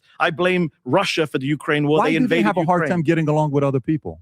Why did Saddam Hussein? Are you pro-Saddam? No. Why does Iran have a hard time getting along with other people? That was when I said there was an Iran-Iraq war. You said, is America to blame? I said, yes, we backed Saddam Hussein. Did we not back Saddam Hussein? Did Donald Rumsfeld not fly and hug? You can Rob can bring up a video of Donald Rumsfeld hugging Saddam Hussein in 1983 in Baghdad. Were we not supporting the Iraqi invasion of Iran that cost Iran 1 million lives? $600 billion of infrastructure damage. You're saying that didn't play any role in Iran's economic future. Why don't they? You're not answering my question. No, but you don't understand what I'm saying. No, but Medhi, let me ask you. Want me to acknowledge that? No, but look, let's give credit to, for instance, when Mamdani goes to the White House, you and I both gave credit to both of them for being diplomatic. Okay. Right? Yeah. Do you think Iranian leadership with the IRGC is diplomatic? No. They've been horrific in their leadership. I think they've given their opponents a stick with which to beat them. I was a big critic of Ahmadinejad back in the day. He said dumb things. So do you think Khomeini was good for Iran? Do I think Khomeini was good for Iran? Do you think Khomeini was good for Iran? No, in hindsight, of course not. If you look at the record so today, then we're on the same page. What I'm trying to do is, I've said this before. I went on Piers Morgan's show. Just to be clear, for people who don't know, I'm Shia. Right? I'm a Shia Muslim. I know you're Shia. Which is the majority religion in Iran. Sure. Right? So but there are two types of Shias. This is a very crude, I'm trying to explain to your audience. Religiously, theologically, politically, there's two types of Shias. There are those who believe in what's called Vilayat-e-Faqih, WF. They believe that Khomeini, this was a political theory, some say a religious theory, pushed by Ayatollah Khomeini, that said that the clerics, the Ayatollahs, the mullahs, whatever you want to call them, they should rule. Power should be with them. That is the model that Iran has followed. There is another school of thought that comes out of Iraq, mainly out of a city called Najaf, and an Ayatollah called Sistani, who is the leading Shia Ayatollah in Iraq today. And they say, no, we are all for religion. We're all, we want everyone to practice Islam, Shia Islam, but we're not going to rule. After the Americans toppled Saddam, Ayatollah Sistani did not do a Khomeini. He did not say, I'm going to become supreme leader of Iraq. He said, have elections, democracy, vote. I'm going to stay in my house and I'm going to give you advice, religious advice when you need it.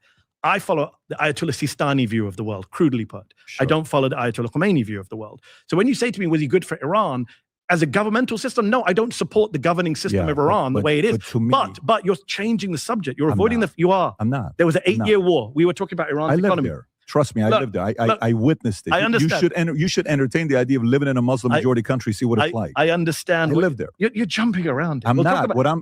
You were talking about the economy. Iraq, Iran. I'll let you finish your thought, and then I'll go back to my question that I had. So go ahead, finish your thought. Finish my thought. Well, it doesn't. It's a thought that requires a response from you, which is if there's an 8-year war that Iraq started and we supported, that cost $600 billion to Iran, that took out 1 million members of their population, and then was followed by crazy sanctions. Are you telling me then that it's fair to compare that economy with Abu Dhabi? Are you seriously telling me that's a fair comparison? Can you go back to that chart again, Rob, for me? So you just defended Iraq, right? That we backed up Iraq. Yes. That went against Iran. Yeah. How come they're not on the top GDP per capita on this list? Do you know what happened to Iraq after the Iran-Iraq war? So now you have another reason. It's America's fault again. I mean, do you study history, Patrick? Do you know what happened in 1991?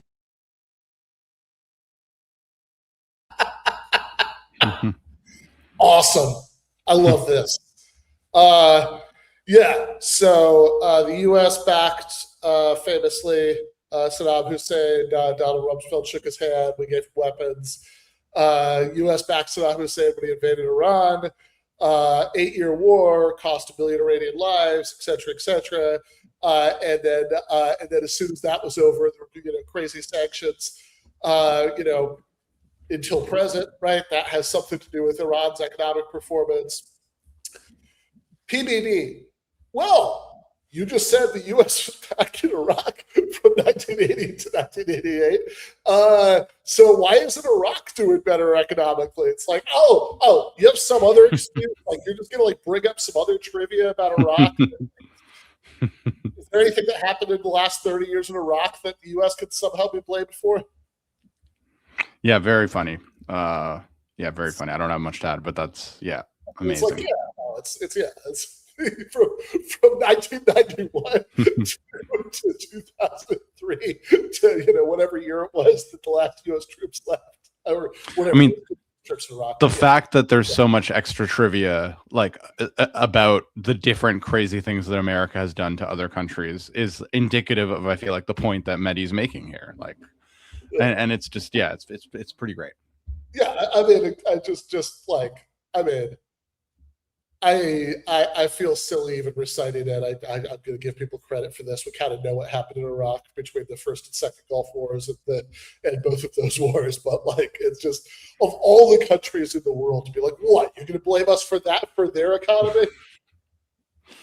Yeah. It's like this is like, this is like if we were having a conversation about the economy of Vietnam in the late 70s. Yeah. What? We did a Gulf. No, but the Gulf Saddam idiotically invaded Kuwait. Victimhood language for you to say. So on one end, wow. On one end you're saying this. On the other end, you say no, it's because you're of this. Comparing countries. You're showing me a graph comparing countries that have never been bombed, invaded, and occupied with countries that have been bombed, invaded, occupied, and then you say, why is the GDP per capita higher in one, not the other? Why haven't? That's an insane comparison. Why have they made so much progress? Why? They're Muslim majority. Yeah. Okay. Why have they made so much progress? I mean. And by the way, at this point, just so you know, the argument is now not about Muslim. I know it's not. I know, but the argument is why are some winning, some are not? And I explained war plays a big role in this. Well, Medhi, a part of it I just pointed out to you the 3 biggest refugee groups on the boats going into England are Iran, Iraq, Afghanistan. Sure. Yeah. Coincidence? No, those are war-torn countries. I'm not disputing that. What I'm trying to tell you is even with that, if you sit here and say every single time everything is America's fault, what responsibility do they take? Do they take any responsibility that they're not making the right decision for other people? Just to be clear, people can rewind. I know Rob does screenshots, but people watching on YouTube can rewind. Never did I say it's all America's fault. I've never said that. Have you read? You said you've read my stuff. You've seen my stuff. I've seen your stuff. I'm very critical of Muslim majority countries. I am very critical of the Iranian government. I'm very critical of the Saudi government. I'm very critical of the Emirati what government. Do you think they can do? I do a show for Al Jazeera, and I grilled the Qatari foreign minister on that show about the lack of democracy. Dude, I've seen your stuff. I'm critical of Arab governments, Muslim government, Pakistan. Do you think the Middle East is a safer place with IRGC in charge of running America or somebody like a Pezeshkian? More to moderates. Of course, I'm more of a moderate. I would like to see. And again, who undermined the moderates in Iran? Sorry, it's going to be the answer. I you don't agree. like. The United States of America. No, I disagree. The United States of America. No, I disagree. I don't think that's the case. Israel. Oh well. No, I don't. Our proxy then. No, but listen to you were not expecting my answer. No, because I don't accept this fake split between U.S. and Israel. But this is not it. But let me tell you I do, because what I see going on right now is I see Israel. In a way, I actually like what's taking place. Let me explain to you why I like what's taking place. A part of what's going on right now is the world is able to see Bibi's motive versus Trump's motive. Like, you remember that one time when the Trump and Bibi are on stage speaking, and he's saying, yeah, we're thinking about taking over Gaza, and we're going to build a hotel here. And then you see Bibi goes like, wait, what?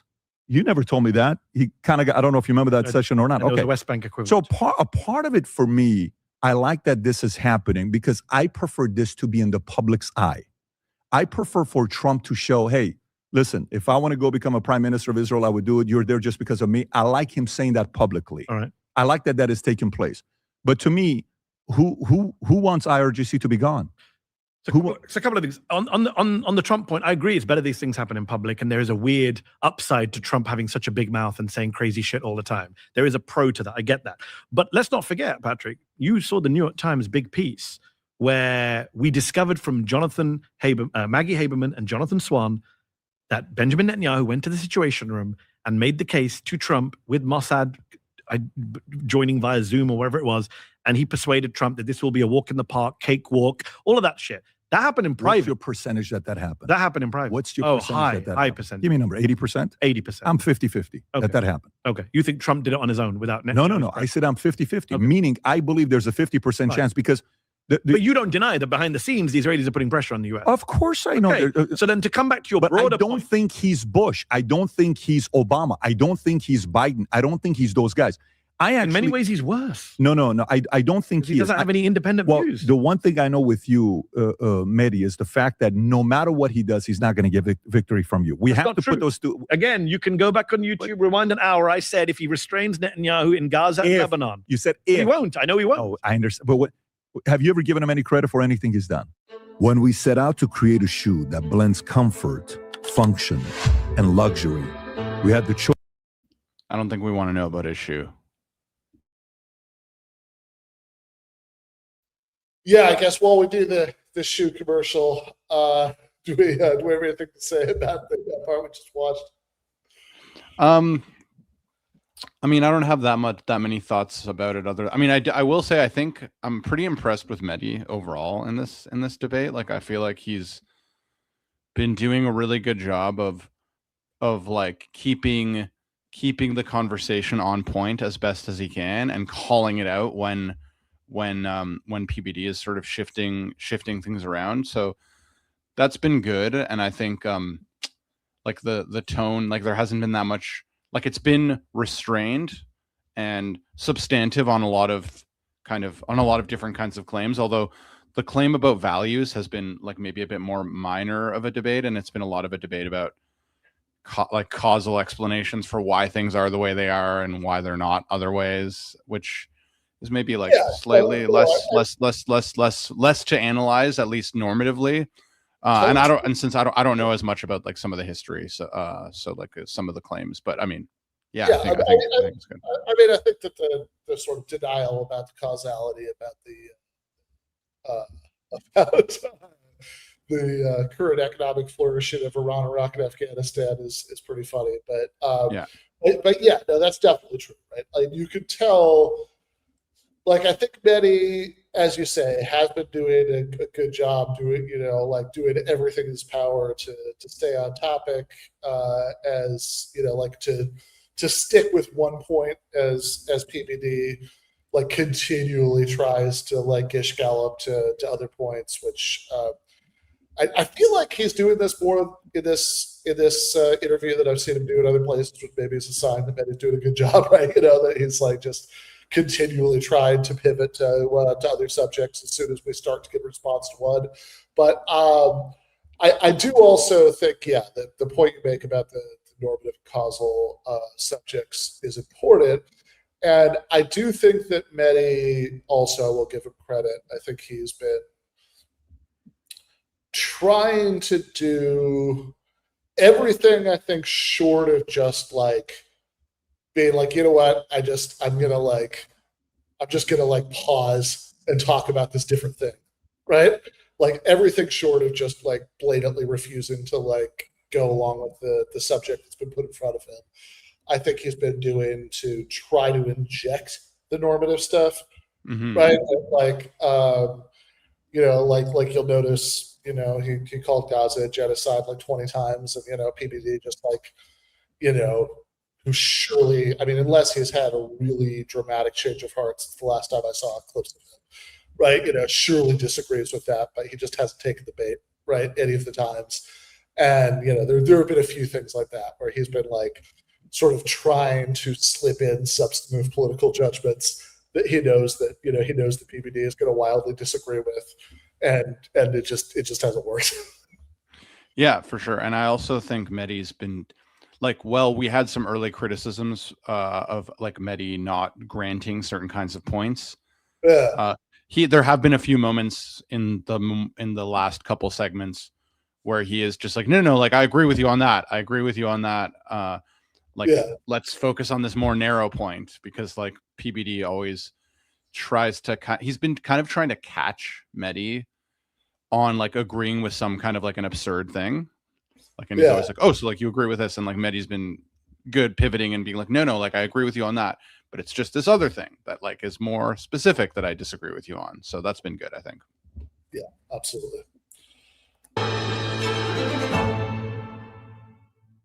In the first term, I wrote a piece for The Intercept. I got a lot of shit for it because I said credit where credit's due. He's going to withdraw from Afghanistan. Remember, he laid out that timeline that Biden then got attacked for following. It was a Trump timeline to pull out of Afghanistan. He did it. The Biden, the way Trump he did would have done it better. Come on. It was always going to be a disaster. No matter how you pull out of Afghanistan. There was many military personnel said there was better ways to leave. No, I don't agree on that. But many military. Can I come back to your wider point? Tell me. Oh my God, he's showing me. I need to take a shower now. Bravo, Donald Trump is the headline. Rob's too fast. All right, so let me come back to the wider point. Forget Trump. I always knew. I introduced him properly at the beginning. Big MAGA supporter. That's 2020, 6 years ago. We all grow, evolve, learn from our mistakes. So the broader point about America and Israel, Iran, to go back to your IRGC point, forget Trump for a moment. Let's just take US foreign policy as a whole. Mm-hmm. When you say it's Israel, I don't accept that. I think this new thing on the right where you say, Tucker Carlson, Joe Kent, all this line, which is like, America's good. It's bad Israel making good America. I'm not saying you did, but I'm saying others. It's becoming a very consensus view, which is America's really good, and then evil Israel comes on and makes good America do bad things. No, we need to take agency and responsibility. We are the superpower. And when Israel's murdering Iranian nuclear scientists or murdering Iranian diplomats who might do a deal with them, we have to take ownership for that. They don't do that without an American green light. They didn't kill Khamenei without an American green light. They don't do shit without an American green light. So I don't buy this idea that Israel is some rogue force. Going back to the Barack Ravid point about there's all these splits between the president and the prime minister. 9 times out of 10, America and Israel are on the same page. 1 time out of 10, they're on a different page. Yeah. So we had moderate presidents in Iran. They got screwed over. Khatami, Rouhani. They got screwed over by Western governments that wouldn't do a nuclear Israel deal. Went out and killed the 50 guys. We could have worked together, whatever. And Trump kept saying, everybody we're negotiating with, they're killing them. Who's they? Who's he saying and you think Israel can do that if Trump wanted them to stop? Come on. No. What I'm saying to you is Israel, when they get their intel and they want to take somebody out, you remember the pagers. They got very good intel. They don't have a problem going and doing what they're doing. I understand Israel's motive. So do I. I understand Israel's motive. But I'm saying they get a green light from the U.S. I don't think as much under him as others. I do think they're an ally for the Middle East. And I'm not like, you're a business guy now, you're a capitalist. So one of the things you'll experience, because you're a capitalist, nothing wrong. You should be proud of it. You should be, look at the smile on your face. You're making more money than ever before. It's a good line. Life is good. It's a good line. Are you making more money or less money right now? I'm making more money. That's good. There's nothing wrong. We should be proud of it. Did I say that? That's not my definition of capitalism. But here's where I'm going with this. In the last couple of years since you've been private, how many opportunities have you had to do deals with people? Many. When you're on the call, do you know their motives? No. Their motives are typically beneficial to who? Themselves. Is that something that you and I would be surprised with? No. Why are you here today? Why do I have you on today? It's going to be a good show for us. Why are you on here today? You don't live down the street. You came. There's a motive. Yes. Both of us have a motive. So both of us are winning from this exchange that we have. Okay. Understood. In that sense, the way they negotiate, then it goes to who's the better negotiator. Then it goes to who gave up more. Then it goes to all the other stuff that you got to go through, and you got to make adjustments. Well, Trump is a horrible negotiator. And as Benjamin Netanyahu said, these are Benjamin Netanyahu's words. For 40 years, I've dreamt of attacking Iran. He's the only president who would listen to me. Those are Netanyahu's words. I'm paraphrasing. 40 years, Trump Every president said no. 87, he would go and take over Carrick Island. He said that in 85. You make it seem like this guy's not an independent thinker.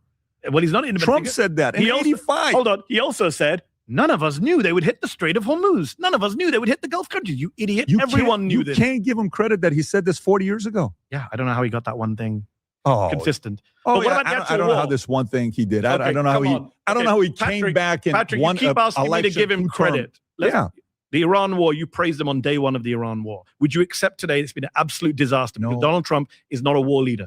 He doesn't understand foreign policy. He doesn't understand what he just said this week. I'm bored. You know what he said this week? I'm bored of all this. Medhi. Like a child. Medhi, let me tell you what it is. You know, I have a local doctor I want you to go see. He specializes in TDS. And I think you would work very well with him. Over a 6-month period, he'll be able to get rid of your TDS. I have a guy who's a psychologist, and he deals with cult members. Yep. And I think he'll do well with you guys who can't get out of the Trump cult. See the difference? I asked you, I gave you an opportunity in front of the audience to criticize Trump on Iran. You can't do it. I will. It's been a disaster. Can I tell you? Please. The difference between you and I is I will sit there and I'll give credit and I'll criticize. I'll give him credit. What should I give him credit for? I am more supportive of him than you are. What should I give him credit for? Because the longer you're a capitalist, you're gonna want somebody that's pro-capitalism. The economy is horrific under him. Because my business is doing badly because of him. It's because of the war. Who started the war? He did. I take ownership that he started the war. So when you say give him credit, can I finish? You're gonna allow me to finish my thought? Please. Did you give him credit with Venezuela? No, of course not. Illegal action. So that's also no. He broke international law, American law, the Constitution. So that's a no for you as well. He killed a grandmother. Let me ask you a question. And he brought this guy into a court case that he might lose. If they take over Cuba, would that be a victory in your eyes? So give it already criticism up front. You think I'm supporting? You want me to come here to Florida and support imperialism? You support imperialism. So you support just invading other countries. So you go back. Patrick. You go criminal. Well, how the hell do you think America got so big? What do you think they did? It was an expansionist James Polk ideology of let's go out and buy all these other places. Was there international law, the UN Charter, the Geneva Conventions at the time? But you're sitting here complaining about something like this where you're living in a country. It's because of the byproduct of the visionaries previous to us that they made it what it is today. Why do you feel so safe here? Bizarre argument. Why do you feel so safe here? Because we once got Alaska, we should go conquer Cuba. No, that's not what I'm telling you. Sounds like it. If they're expanding, I don't mind an expansionist president. You like imperialism. So how are you different to the IRGC? I don't mind an expansionist. How are you different to the IRGC? Everyone says Islamic revolutionary government. Everything is above. God tells them what to do and death upon America. They're accused of being expansionist, of trying to take over the Middle East. That's the big allegation that the Gulf states make against Iran. And yet you're sitting here saying, but we should take over the Western Hemisphere. By the way, do you know what I would actually say? I'm not imperialist. Let me ask you a question. You got how many subscribers do you have with your channel right now that are paying you? On Substack? On Substack. I'm not going to say that number. Let's say it's 100,000 people. Okay. There you go. It's not, sadly. Okay, but let's just say you have 50 to 100,000 people. You're doing well. You're making good money. Yeah. Okay. Have you taken any viewership from anybody else? What do you mean?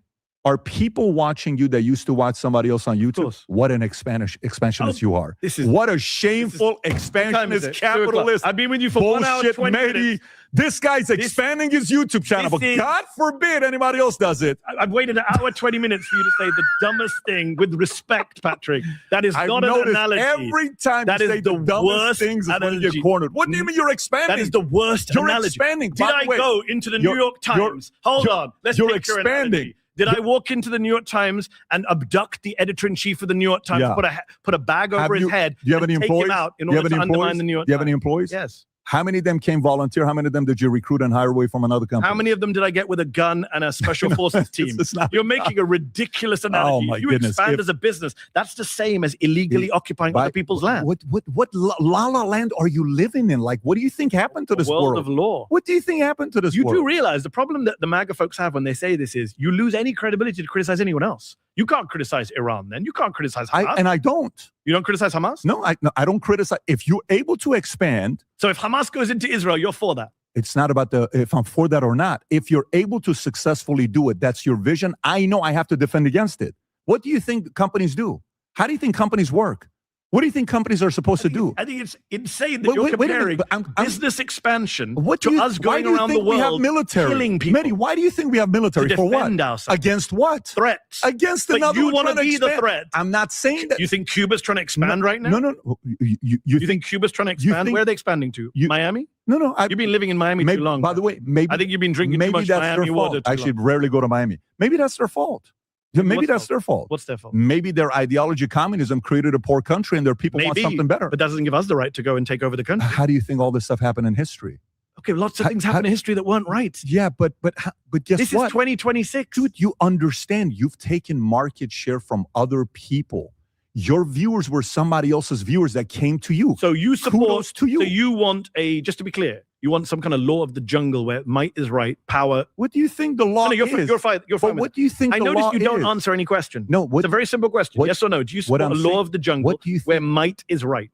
Do you believe in non-compete? You can't answer a question with a question. You have to answer the question. Do you support a might is right view where law of the jungle, whoever's powerful gets to do what they want? I'm trying to find. No. I'll answer it for you. I'm trying to find out what other law of the land you think we live in.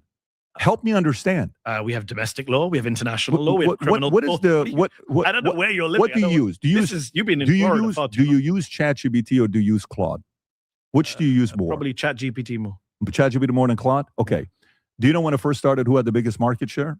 ChatGPT. Oh, who do you think's killing it right now? Claude. Claude's picking it up. Why?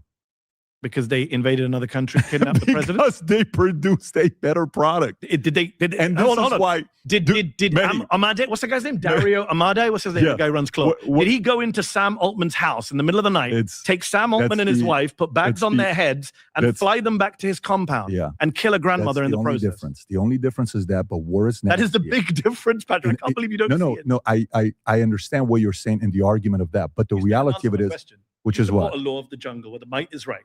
Do you support a world? Do you like living in a world? Are you pro? Do you support the idea of living in a world where powerful countries should be able to do what they want? Can I ask you a question? What country? You keep answering question with a question. Why do you live in America? Why do you live in America? The most because I like the law. You know what I like about the US? It's the most powerful. No. Go live in Iran. No. Go live in Iraq. I don't live here because it's the most powerful country. Why do you live here? Because many reasons. Give me. One is it's a country that's governed by laws, principles, free speech. Yes. I love the First Amendment, the Constitution. Yeah. I don't favor presidents and people who say we should just break the law because we I didn't say break the law. What do you mean? Taking over Cuba is breaking the law. UN Charter. That's the law of the land. If they come and they try to take over. Who's coming? Whoever it is. Trump's already talking about it. Rubio's already talking about it. The Cubans are not taking over anything. No, Cubans are not taking over anything. We are launching a war of aggression, like the Nazis. Nuremberg called it. You know what the Nuremberg Tribunal called a war of aggression? I'm assuming supreme international war crime. Is it fair to say you were against tariffs on day one? Yes. I was for tariffs. Guess what Supreme Court ruled? Against tariffs. Okay, great. Yeah. Guess what? You adjust. Okay. That's what happened. If they go... You want to live in a world where Trump says, F the Supreme Court, and that's what J.D. Vance has said on the record. Wow. Well, we finally got our direct discussion of a normative disagreement. So kind of. That was fascinating. I mean, that was an amazingly bad argument, an amazingly horrible analogy. I think obviously, I mean, we're all thinking it. You're against Iraq invading Kuwait. Well, you're okay with AT&T and Time Warner merging. What's the difference? Yeah, exactly. It's one thing I think Medhi's doing a pretty good job of responding, but one thing I was thinking immediately was he should have asked him about antitrust law, right? Because even in business, there's a whole bunch of rules, right? It's not like there literally are rules against something being too big and unfair, in business. But he's acting. But then I think also underneath obviously PBD is making a might makes right argument, but is not so far not really admitting it. But I think what's interesting, and this is something that I've noticed a lot with some of these content creators, I actually noticed it in your conversation with Jillian Michaels as well, where there's this conflation between this kind of realism, a realist premise, and then as a way of avoiding the normative question. So what I mean by that is Medhi will be well, so you think that's good? And then he'll be well, what do you think this world is? And that's kind of a realist. It's that's just the world we live in, right? That's just the way things are. And it's kind of a way of avoiding but is it good question, right? And I think that's the core question is it good? And I noticed it here, and I noticed it with Jillian Michaels. I don't want, there's no point in bringing that up, but I guess it's just something I notice a lot where it's just instead of just directly engaging with is it good? There's a kind of retreat. There's a retreat to but this is the world we live in. This is, aren't you, you're being immature to think that the world is anything other than this thing. But the question is it good? Yeah, definitely the part of the Jillian Michaels where we were talking about unions and corporate outsourcing. I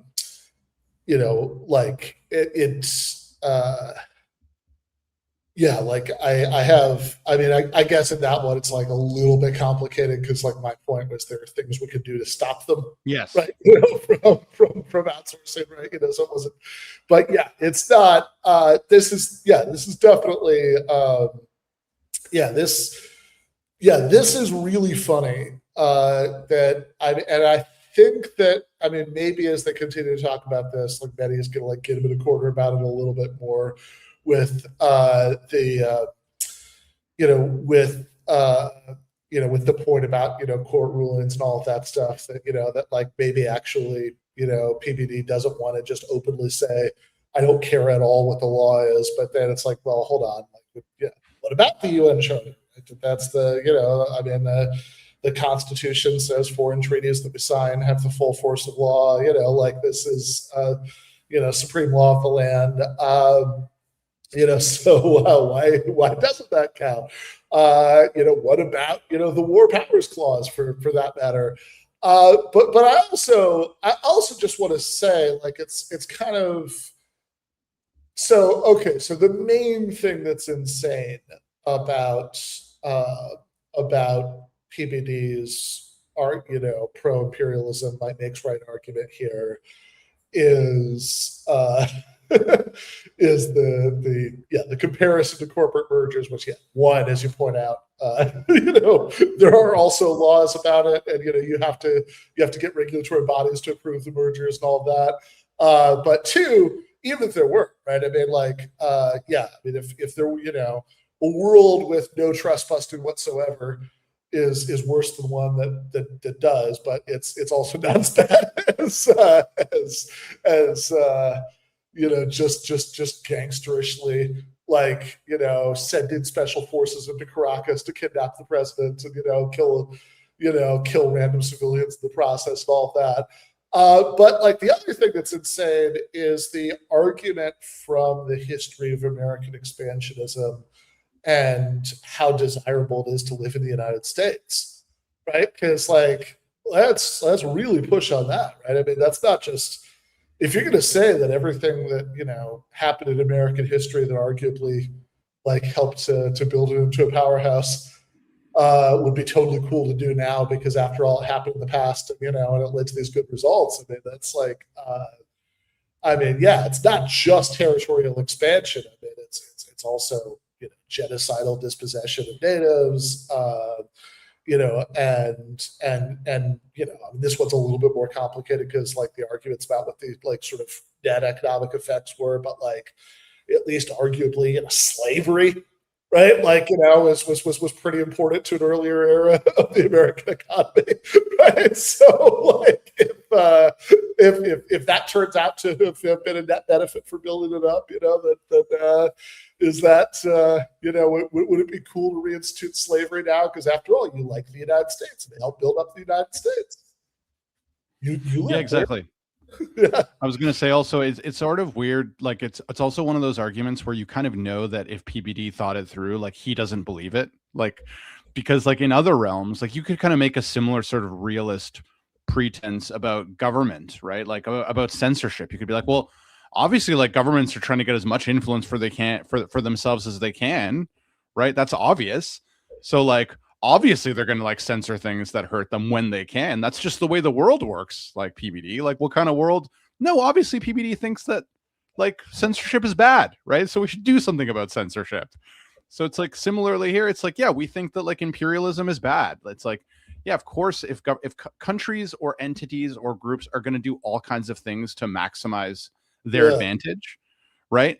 But on that, like, so it's clear that PBD would not accept a might makes right argument in like other realms, but in this one, he's using it for convenience. Like, yeah, totally. I mean, and it's yeah. I mean, I think that the pushing the analogies about Iran and all of that is good too. I mean, it reminds me of the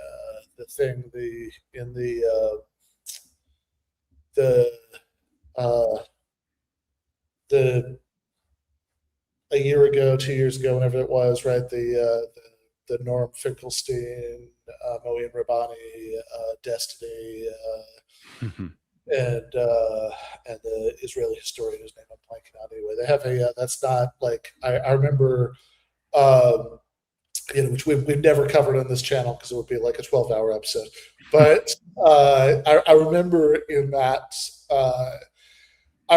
debate, right? One of the most striking moments was Moeen Rabbani like sort of talking to the pro-Israel people and saying like, isn't this interesting, right? When you're talking about like Hamas terrorism and all that, suddenly you've discovered morality, right? Like it's not just chains of cause and effect. It's not just, what do you expect people to do? Like, like you've made this discovery, right? That like, that like things, you could just find like predictable things, morally objectionable. So yeah, it's very much like that. And yeah, it's also worth finally mentioning, maybe last point from my end, at least about this, that I do think sometimes I will also see on the left that very anti-imperialist people will sort of do this realist thing where they have kind of the same empirical premise, I guess, as PBD here. They're like, oh, well, it's like, what world do you think we're living in? That's like, they're like, well, they sort of say, well, appealing international law is pointless. International law is worthless. It's just a silly pretense, whatever. And I think it's worth pointing out that it's really not entirely true, right? Like, I mean, obviously there's some truth to it. I mean, the sort of stuff that was being acknowledged in the Mark Carney speech a week before he endorsed kidnapping Maduro, and made his own point, I suppose. But that certainly there have always been different rules for different countries, different kinds of countries, that who could get away with violating these rules, and when they were who they were strictly enforced against. All totally true, no doubt whatsoever about it, right? Like that there are many things over Vietnam, Iraq, et cetera, that like have like totally made a mockery of international law, but it's still happened. But it's not really true. It's still not true that international law actually just has no effect. That I remember Bronco March did a really good thing about this a while back. He's like, well, hold on though. Like, you can look at the overall numbers for the world, right? Since the beginning of the post-World War II international order, the UN Charter, prohibiting territorial expansion, through war, all that stuff. And yeah, there actually has been hardly any territorial like expansion through war since then. I mean, like, you have de facto in the West Bank and Gaza for sure, right? And a de jure a little bit in East Jerusalem, they actually annexed, but actual formal annexations of territory won through war, yeah, a little bit in East Jerusalem, right? There's like, you can find like a handful of cases in a few countries around the world, but like overall, almost none, right? Since the 1940s. As compared to the several decades before that, or the several decades before that, or et cetera. So it's like, even though, I mean, I think the more important point is that just sort of saying, like, yeah, lots of expansion, lots of imperialism happens, therefore that's just the world, like, we just shouldn't form any moral evaluation of it, is psychotic, in the same way it would be to make the parallel argument PBD wouldn't make about censorship. But I think that's the most important point. But I also think even on the factual question, the idea that the international institutions like just don't have an effect, or they don't have any significant effect, I think is not true. The germ of truth is that obviously the imperial colossus gets away, and its closest friends, right, get away with like much bigger violations than other countries do. Totally true, right? But like, yeah. That doesn't add up to it being the case that international law doesn't do anything. And like, I think that sort of like, it sort of feels like I get the appeal of saying that from an anti-imperialist perspective, but I think ultimately it's a mistake, right? It's like, no, this is actually like the world is actually much better for this stuff being in place than it would be otherwise. Yeah, and I think that was even Mark Carney's point too. Like, a lot of people read him as making a more strongly realist argument, but if you listen and read between the lines, I think he was basically saying the exact same thing as you. I think that's right. I think that in fact, I think it's kind of funny because I think AOC got a lot of shit for what she said in Germany, which was, I think, if from even people who liked the Carney speech because they sort of read it as making a more strongly realist point. And I think if you actually look at it carefully side by side, they were kind of saying the same thing, right? Yeah. Which is that it's actually, which is that we've often let certain countries get away with murder in this regard in the past, but no, really, we should have some consistent rules going forward. Yeah. And he even kind of admitted, he's like, hey, look, as Canada, we benefited. He's like, we're not now. We looked the other way because we saw that it was helping us. But that's not true. Yeah, exactly. All right, let's keep going. Not at all. JD Vance said this on the record. But you just said you want I'm not. People but let me get to do what they want. Let me tell you. You said it. Everyone today, can watch it. Trump's the president. Okay. A few years ago, Biden was the president. In 2028, AOC could be the president. Newsom could be the president. Rubio could be the president. Somebody else could be the president, right? Every time the opposing side is the president, the opposing side thinks it's the end of the world. What ends up happening to America? What ends up happening? Bad things. No, not necessarily. Eventually goes back to normalcy. And it's like, I'm going to go there. I look at the Trump first term and I see 500,000 people killed from COVID because he couldn't handle a pandemic. But do you know why, though? What protects America the way it does?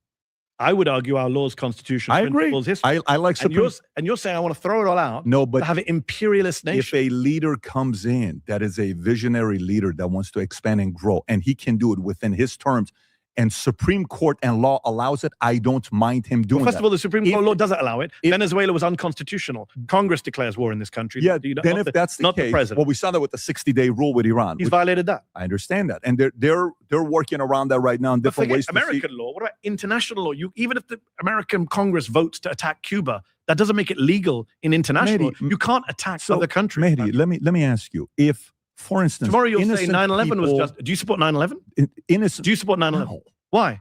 Al Qaeda could do it. They did it. According to your logic, Al Qaeda had every right to do it. There's a difference between me supporting it and then them doing it and then me retaliating to you. Like right now, if you and I were sitting. But you don't think it was illegal? Do I? Of course it's illegal. Why? According to you, it doesn't matter. No. Of course it's illegal. Also, 9/11 is illegal. No, but us attacking Cuba is legal. I didn't tell you. You never heard me say attacking. If they can go and take it over without attacking, and the laws allow it, guess what? I'm for it. That's a whole different argument. It's not a whole different. If the Cuban people vote in a referendum to become the 51st state. Don't spin right now and make it seem like I want to go kill people and take stuff over. You defended Venezuela. We killed people to get him out. I never said if. But by the way, you said give him credit for Venezuela. You did say that. You don't think that was a good move? No. You don't think that was a good move? I don't believe you should. I don't support regime change. I don't support assassinating foreign leaders. What did George Washington say? Don't go abroad looking for monsters to slay. Or was it Adams? I forget. Yeah, so you don't support what he did. I do not support the United States government. Well, I thought it was a massive foreign countries, especially the way they did it, and killing foreign leaders. Even if it has a good outcome, I don't support it because I support laws and principles. Well, I do also support laws and principles. But if you say you support laws and principles, you're trying to tell me Obama followed everything? No. You telling me he violated the law in Libya. I criticized him. Every one of them. Because I'm not in a cult, I criticized Obama but then, in 2011 for doing Libya. You know what's the difference between you and I and them? I criticize people on all sides. You don't. Yeah, we do. We do it as well. But you know what's the difference between you and I and them? Go on. What's the difference? You and I and who? You and I talking, giving our opinions, and Obama and Trump. What's the difference between you and I and them? We're not politicians. They made it into the White House. Okay. And so they're going to be able to do whatever they're going to do. You and I can talk about it, give our opinions. We don't have an imperial presidency. We shouldn't have an imperial presidency. That's why we have the freedom of speech of giving our opinions. No, we also have a vision of America, which is supposed to be a restrained commander-in-chief. The founders came to. We're celebrating 250 years of American history. They came to this country from where? From my old country, the UK, to get away from a mad king, not to recreate a mad king. Okay, so we can get past this. I mean, when maybe the next time we'll do the podcast, we'll do it in Cuba or Venezuela, just for the sake of what we'll enjoy ourselves with. Anyways, let me get to the next story with you. By the way, Mamdani, Spencer Pratt, what commonality do you see between the two of them? Very little. Very little. Very little. Tell me why. Because I know this is argument that says all of these candidates who make a lot of noise, do well on social media, are similar. But I think people have underestimated what Mamdani is. Mamdani, yes, is charismatic, had a great social media game. I interviewed his team that made his social videos. Great people, smart people. The video he did where he jumped into the water, freezing cold, to show freeze the rents. The video he did for halal. You're saying Mamdani or Mamdani. I'm just talking about his campaign was brilliant online. No doubt about it. The halal. Maybe one of the best. One of the best, yeah. Maybe one of the best. One of the best. And the guy that came out of nowhere, 1%. Yeah, polling I agree. 1%. I agree. But what happens is a lot of Democrats took the wrong lesson from that. They said, This guy is so good on social media. We got to hire the same people who did his social media campaigns. We got to do video. Did you notice after Mamdani won the primary, suddenly you saw all these congressional Democrats primaries making walking down the same videos, same cutaways, same. And they think that's how you replicate Mamdani. They misunderstand. Mamdani, yes, the social media game helped him get his message across, helped him get the youth out. But at the core of Mamdani was a very clear message. And here's what I'm going to do. I'm going to compare him to Trump right now. Careful. I'm going to compare him to Trump. Donald Trump, I asked this question to everyone. I can't get fired. So when capitalist, you're free. I'm free. 2016, I say this to everyone I talk to about politics. I said, tell me, I say this to leftists, I say this to liberals, I say this to Muslims, I say this to non-Muslims. Tell me what Donald Trump's 3 main policies were.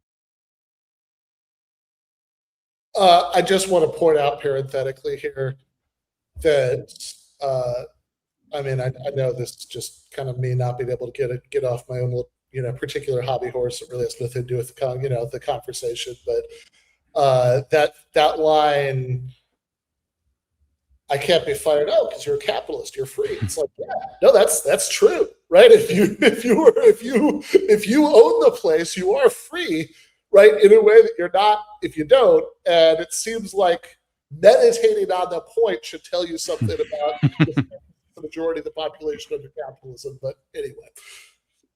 Good point. In 2016. What was it?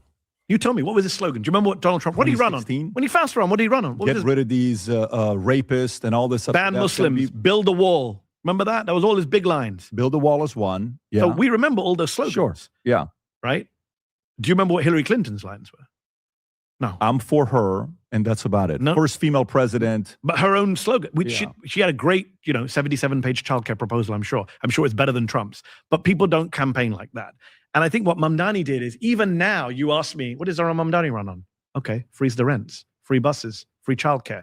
It was message discipline around a set of policies that people identified with, that helped with this ridiculous affordability crisis, that made him seem like he was in touch. And I think if Democrats only take away, or people in the media only take away from Mamdani that, the guy's slick, he smiles well, Trump loves him, he does great social videos. You don't That's a Pratt mistake. has that?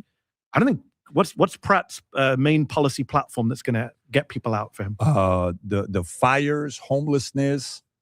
Everyone says they want to deal with that. That's but that's because that's the guy is a reality TV star. I'm not a fan of reality TV stars running for president. I wrote a piece saying Oprah should not run for president years ago. Although I have said Jon Stewart should run in a primary. Do you think Spencer Pratt stands a chance? Yes, he does. Because America's fucked up right now. You think Spencer Pratt stands a chance? Donald Trump is president of the United States twice. I'm never going to rule out anything in this country. I thought Trump wouldn't win in 2016. That's how dumb I was in 2016. That's why I don't do predictions anymore. No, 24. I said he would win, and I said he's going to win, and he's going to be a fascist. When did you say he'd win in 24? All of 24. I spent all of 24 warning. Got it. I said, get rid of Biden. So I said, Carlin needs to change her performance. You think this is the new era? You think that this is the new era of types of people that run for president, which before you is not good. General, military, all this stuff? Yeah, now I don't think it's a good thing. And I wrote this piece when they were thinking about Oprah. Do you remember a few years ago, people were pushing Oprah Winfrey's name? And I wrote a piece for The Intercept saying, come on, no, let's not go down this road. I do think you need politicians with charisma. And that's why people think of Hollywood stars. That's why someone like, I love Jon Stewart. I would love Jon Stewart to run in a primary just to shake things up. He'd be fun. I don't think he'd be a great president, but I think him running would just add to the race. But my biggest problem is I take politics seriously. Let's go back to, I've been studying, I've been a political journalist for 25 years. This is your sport. I did politics at university. I did politics at high school. I do debate. I take this shit seriously. And it annoys me when, look at Donald Trump. What did he say yesterday? I'm bored. I'm bored of the Iran negotiations, like a freaking child, right? You cannot have people who are unserious people. You can't help yourself, can you, with Trump? I can't. Unserious people in charge of our countries. Have you ever met him, by the way? No. You've never met? I've never met Donald Trump, no. No, should I go to a White House briefing? No, I'm just trying to see if you've ever met him. Should I go to a White House briefing and try and get called on by Caroline Levitt? Did you? I got a few questions. Did you meet Biden? Did I meet Biden? I'm trying to think. I was in an event with Biden. I don't think I met him. But Obama? No, he was before my time. I arrived at the end of his presidency. Did you interview? I was in a room with Obama. I interviewed a lot of his people, Ben Rhodes, a lot of people around him. Not him. Not the president. Okay, the president gave me an interview. Then I was out. Yeah, no. Got it. Surprised you've never met Trump. No. Would you want to meet him? I'm a journalist. How would I not want to meet him? I'd love to interview. What would you ask him? What 3 questions would you ask him? You sat with him. What do you ask him? I mean, I'd only get 3 because he'd walk out after 3. You think he would? Oh, he's super thin-skinned. You think he would want? Look, he gets upset with I regard American interviewers to be softball interviewers. I'm from the UK where we do tough interviews. My biggest criticism of the American media is weak-ass interviews. Norah O'Donnell barely asked him anything the other day. The guy had a meltdown. He's like, "You're so rude. You're so rude. You're so disgusting. He just can't handle. He's got such a thin skin. He's the whiniest leader we've ever had." Asked about, if I'm not mistaken, he asked about the guy's letter. Yes, that had to do with rape and pedophilia and something like that. Yeah. She started with, and you could tell she was nervous when she asked the question. This is CBS. This is now in the can for Trump. Let's not forget. Sure. This is a guy who says, "Be quiet, piggy," to reporters. He can't handle tough. So what questions. do you ask him? You got 3 questions. What do you ask him? I would ask him. I wouldn't ask him opinion questions. It annoys me when people say, "What do you think, Mister?" He loves that shit. I would ask him fact questions about what is happening in the world. I would ask him. It depends on the day, right? If I'm interviewing him right now, I would say to him, "You said." My opening question would be, "You said a few weeks ago that people say Donald Trump's going to get bored of this war. I don't get bored," you said, and yesterday you said, "I'm bored of this war." How do you explain that? That would be my first question. What else? I would say to him, "Are you out of your depth in this conflict?" And I would give it the evidence as to why he's out of his depth and ask him to deal with each of those examples. For example, the Strait of Hormuz. For example, the Gulf countries. I also wouldn't be able to resist having some fun. I always think someone should ask Donald Trump. I would love for someone at a White House briefing to stand up and ask something that completely exposes this man's pig ignorance of the world. I would love someone to stand up and say, "Mr. President, when will you be going to Wakanda? They are building a Trump Tower there and they love you in Africa." And he would say, "I love them too." Because he doesn't know that Wakanda is a fictional country.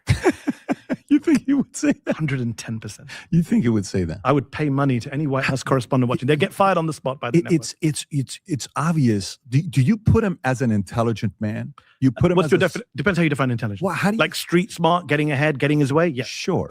Like he wouldn't be able to get where he got to. He's probably not a well-read guy in your eyes. That's an understatement. I think he's one of the most ignorant people I've ever come across. You seen the latest stuff? He keeps being like, "I call them Democrats. You have to take the B off of dumb." Most people don't know that dumb has B on it. No, most people do know that. You probably just discovered that there's a B on dumb. You know, there's a Trump tick. I watch him so much. Whenever he says most people didn't know this, it means he just discovered something himself 2 minutes ago. You literally think he just discovered how to spell dumb? I know it.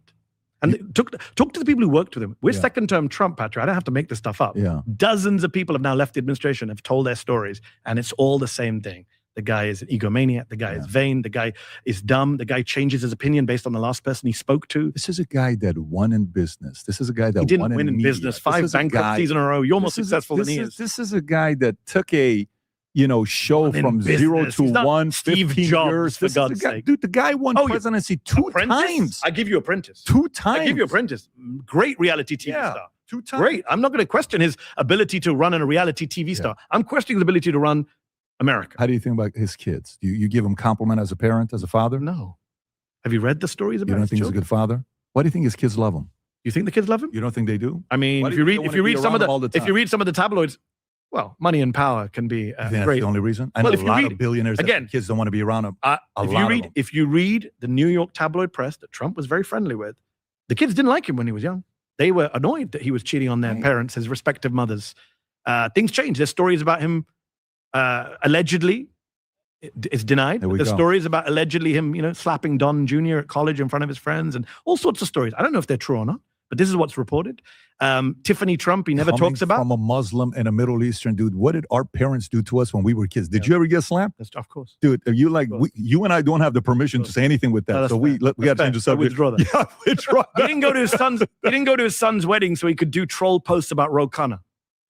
I don't think he didn't go to the wedding because they had to go back for the war and everything that was going on. Come on. Question. Great. When it comes down to Muslims, 2020 vote to 2024. I love you. You did whatever you did. You came back to Muslims. Why are you obsessed with Muslims? Because you left Iran? I want to give I want to know why you're obsessed with Muslims. I want to give you stats. You know there was a terrorist attack on a mosque recently. I want to give you. Did that bother you? I want to give you a stat. Did that bother you? Can I, Medhi, invite me to your show? I'm inviting you after this. Here we go. So you've all heard it. He said to invite him, Rob. You heard it. Everyone on YouTube heard it. I'm inviting you to a show. Okay, so here we go. A lot of questions. All right.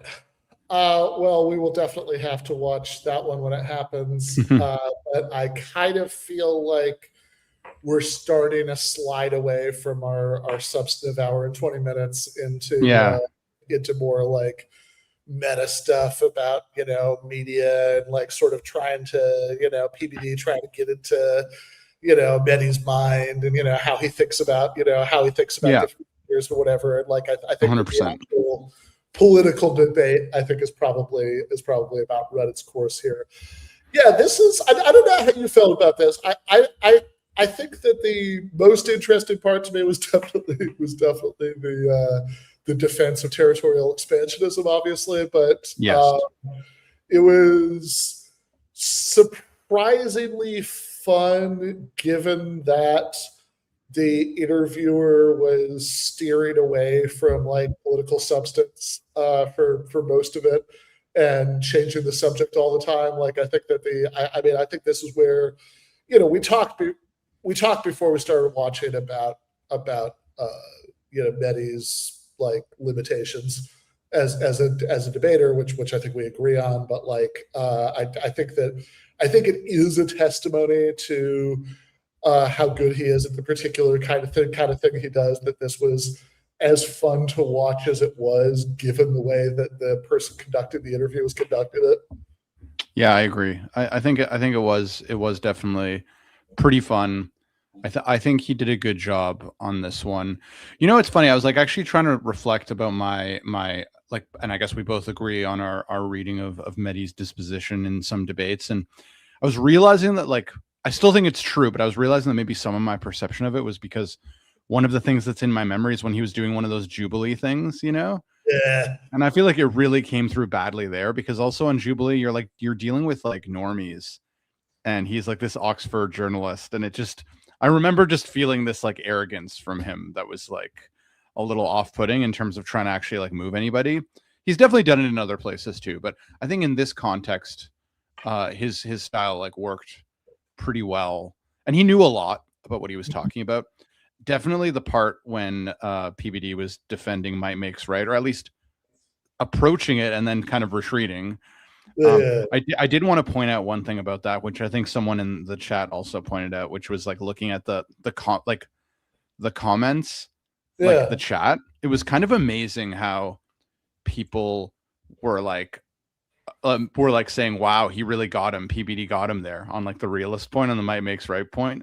And it made me reflect how I think this move to realism is a very effective rhetorical strategy for a certain kind of audience, because like rhetorically, like if you don't, obviously you and we've been trained in arguments, formally, but like if you're not really trained in like this, in the way that arguments should work, like I was just thinking how psychologically, like the way that would land, it's like, well, PBD is just saying like the way the world is. Like you can't argue with the way the world is. Like, oh, got him, nailed him, And like I just feel like that's like I was just thinking about like how rhetorically, like why that can be effective, because the chat was kind of going wild. They're like, yeah, got him, nailed him, and I'm just like, oh my god, like you don't even realize what a stupid point that is, I guess it flatters some people's conception of themselves as as people who really get it, that they who aren't living in a fantasy land, we're living in the way the world is right now, the real world. And like that's like I feel like that's the rhetorical power in a way. Jillian Michaels, I know I keep bringing her up, but it was just fresh in my mind. She was kind of doing the same thing. Like anytime you would say stuff about implementing socialism, she'd just be like, Ben, but that's not the world we live in, like come on. And it's like, yeah, but then on the other hand, she was talking about like how everyone can individually start a business, which was like the least realistic thing I've ever, anyway, but so it's just like they use it for convenience, and it's rhetorically very, very like manipulative, I think, for the reasons I said. Yeah, well, in fact, in the part of the conversation about whether everybody can start a business, I made like one of the you did standard points I always make about this, right? Which is like okay, but like just mathematically, no, they can't, because like that's like there are all these necessary jobs to keep an economy running. That's like if everybody was a business owner, nobody would be doing it. We'd all starve to death. And there are like many, many more of those jobs than there are at the top, right? Yep. And she did this strange thing where she sort of said, well, yeah, but I don't want to think that, because I mean, I'm paraphrasing, but it's like it was something like, well, I don't want to think that way because like to sort of have this. She wants to be aspirational. Yeah, she was like it's against, like she was kind of that. I noticed that too, and it was kind of fascinating because it was like an admission of her idealism, right? Even though she's like, it was an admission that like this is her, and she's like, I mean, it kind of makes sense, like, you know, like given her her background, and you know, she used to be on like The Biggest Loser. I remember seeing a clip of her getting like really mad about GLP-1s because it's like, because people aren't going to like work hard for it now or something like that. Yeah. It fits her kind of ideology. Yeah, like the grind set, as Kevin says in the chat here. Like exactly. Yeah. Which is, you know, I guess like, even though it is the opposite of the well, that's not the world we live in point, right? I mean, I think it maybe sort of shows how both can coexist in the same head, right? Because the like idealism is limited to the sort of individual grind set stuff, right? Yeah. That's the, you know, like what you can accomplish through the, you know, the power of, you know, positive attitude and, you know, setting your nose to the grindstone. And then like, so, okay, you know, you're very resistant to anything that seems like it's taking that away from you. Right? But like, at the same time, like, because you're so focused on, you know, and there's a kind of like logic to it, because you say, okay, well, look, like the sort of germ of reasonableness is it's much easier to change your own behavior than it is to change, you know, the world around you, right? You know, so you know, that's not wrong, right? Like it's so, you know, although I think, you know, I think that like oftentimes those people don't make nearly enough of a distinction between like what's like good advice for an individual person and like what, you know, what would like benefit the most people if we did it, you know, as a matter of social policy. But like but you know, but I think because okay, they don't want anything that takes away from that. At the same time, because they're so focused on that, right? That's like, you know, that they're, you know, in their own heads or, you know, in reality, you know, depending on the particular case, right? They're like out there making moves and getting things done, right? That it's like, yeah, the sort of like mafioso kind of ethics of like, well, this is the real world, don't whine about it, right? Like, sort of, yeah. It sort of fits with that on the other end, right? Because this is what you're grinding for. Exactly. Yeah, no, totally. I was also, by the way, on a potential future debate. I saw someone in the chat mention the Peter Beinart and Coleman Hughes. I think I mentioned that to you also in our I forgot about that, but that'd be great. Yeah, we should. I listened to it actually, and I would love to analyze it because there were so many. It was definitely a lot juicier in terms of like arguments and like kind of like actual like normative stakes and arguments, and yeah, it was very, very interesting. Although, yeah, I mean, just to preview it, I guess a little bit, the one thing that was frustrating about it was just like Peter, like Beinart, I think is it Peter. Beinart, you can tell he's not really trained in philosophy, so there were just like certain like arguments that Coleman made that I was like, oh man, I wish he had more training so he could like engage with it. But it would be a fun one, so maybe we should do that one next. No, we should totally do that one. I'm a big I'm a big Peter Beinart fan. I have at least his writing. I'm less familiar with, you know, the sort of. I mean, I think he did a good job. It's just like you can tell when someone doesn't have a certain training, where you're like, oh, you could have jumped on that point, and like you know, he seemed more historically oriented. You know. Yeah, that makes sense. Yeah, I mean, I think that like oftentimes, like I think that. Yeah, I think I really like Beinart because he's maybe one of the most prominent and eloquent representatives of where I'm at, right, on the Israel-Palestine stuff, which is like pretty radical anti-Zionism, but like not of a kind that seems based on the internet in 2026, right? That they where you're like, no, this is a principled position that's sort of rooted in like, you know, these like very basic Enlightenment principles that apply to everybody everywhere. So like, you know, that's like I'm you know, I'm also, you know, like I'm not going to like it's not like the core of the issue for me is not that the Palestinians are indigenous or whatever. It's not like I'm not going to like defend like other actors, in the region that like do things that, violate these same principles, whatever, right? Like, I reject Zionism root branch, because of this general reason that applies to everybody everywhere, right? Which is something that sadly I don't see articulated a lot. So yeah, strong yes to that one. Let's definitely watch that. Sounds good. Being fun to watch it with Coleman Hughes specifically. But on that note, let's call it a day for today. Victor, anything you want to plug before we go? I guess, I'm doing the Plastic Pills podcast. You can find my academic work on my website, victorbruzzone.com. If you're curious about what I've been working on, I struck out on the academic job market this year, but I have some papers coming out that could be of interest to people. And I was also doing this podcast, Academic Edgelords, which kind of fell off probably just because of the postdoc and some other work I've been doing. I want to get back to doing it, but most recently I did actually interview Jason Brennan. So people are curious about that. Oh, wow.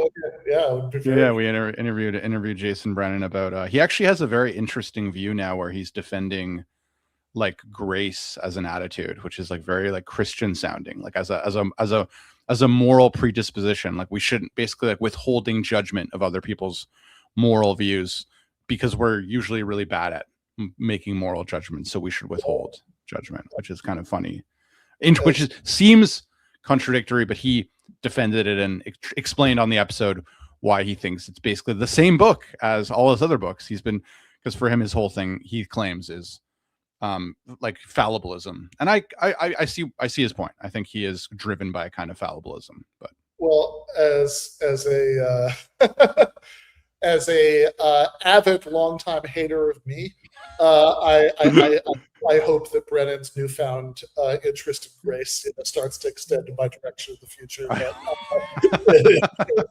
People should definitely check all that out, and I will be back on Thursday. I am going to the same time slot, 1 p.m. East Coast, 10 a.m. West Coast. I am going to be chatting on Thursday with Matt McManus about his Jacobin article. Gadsad is very mad that his books are bad and sad. So check that out. That should be fun. I will see people then. Left is best.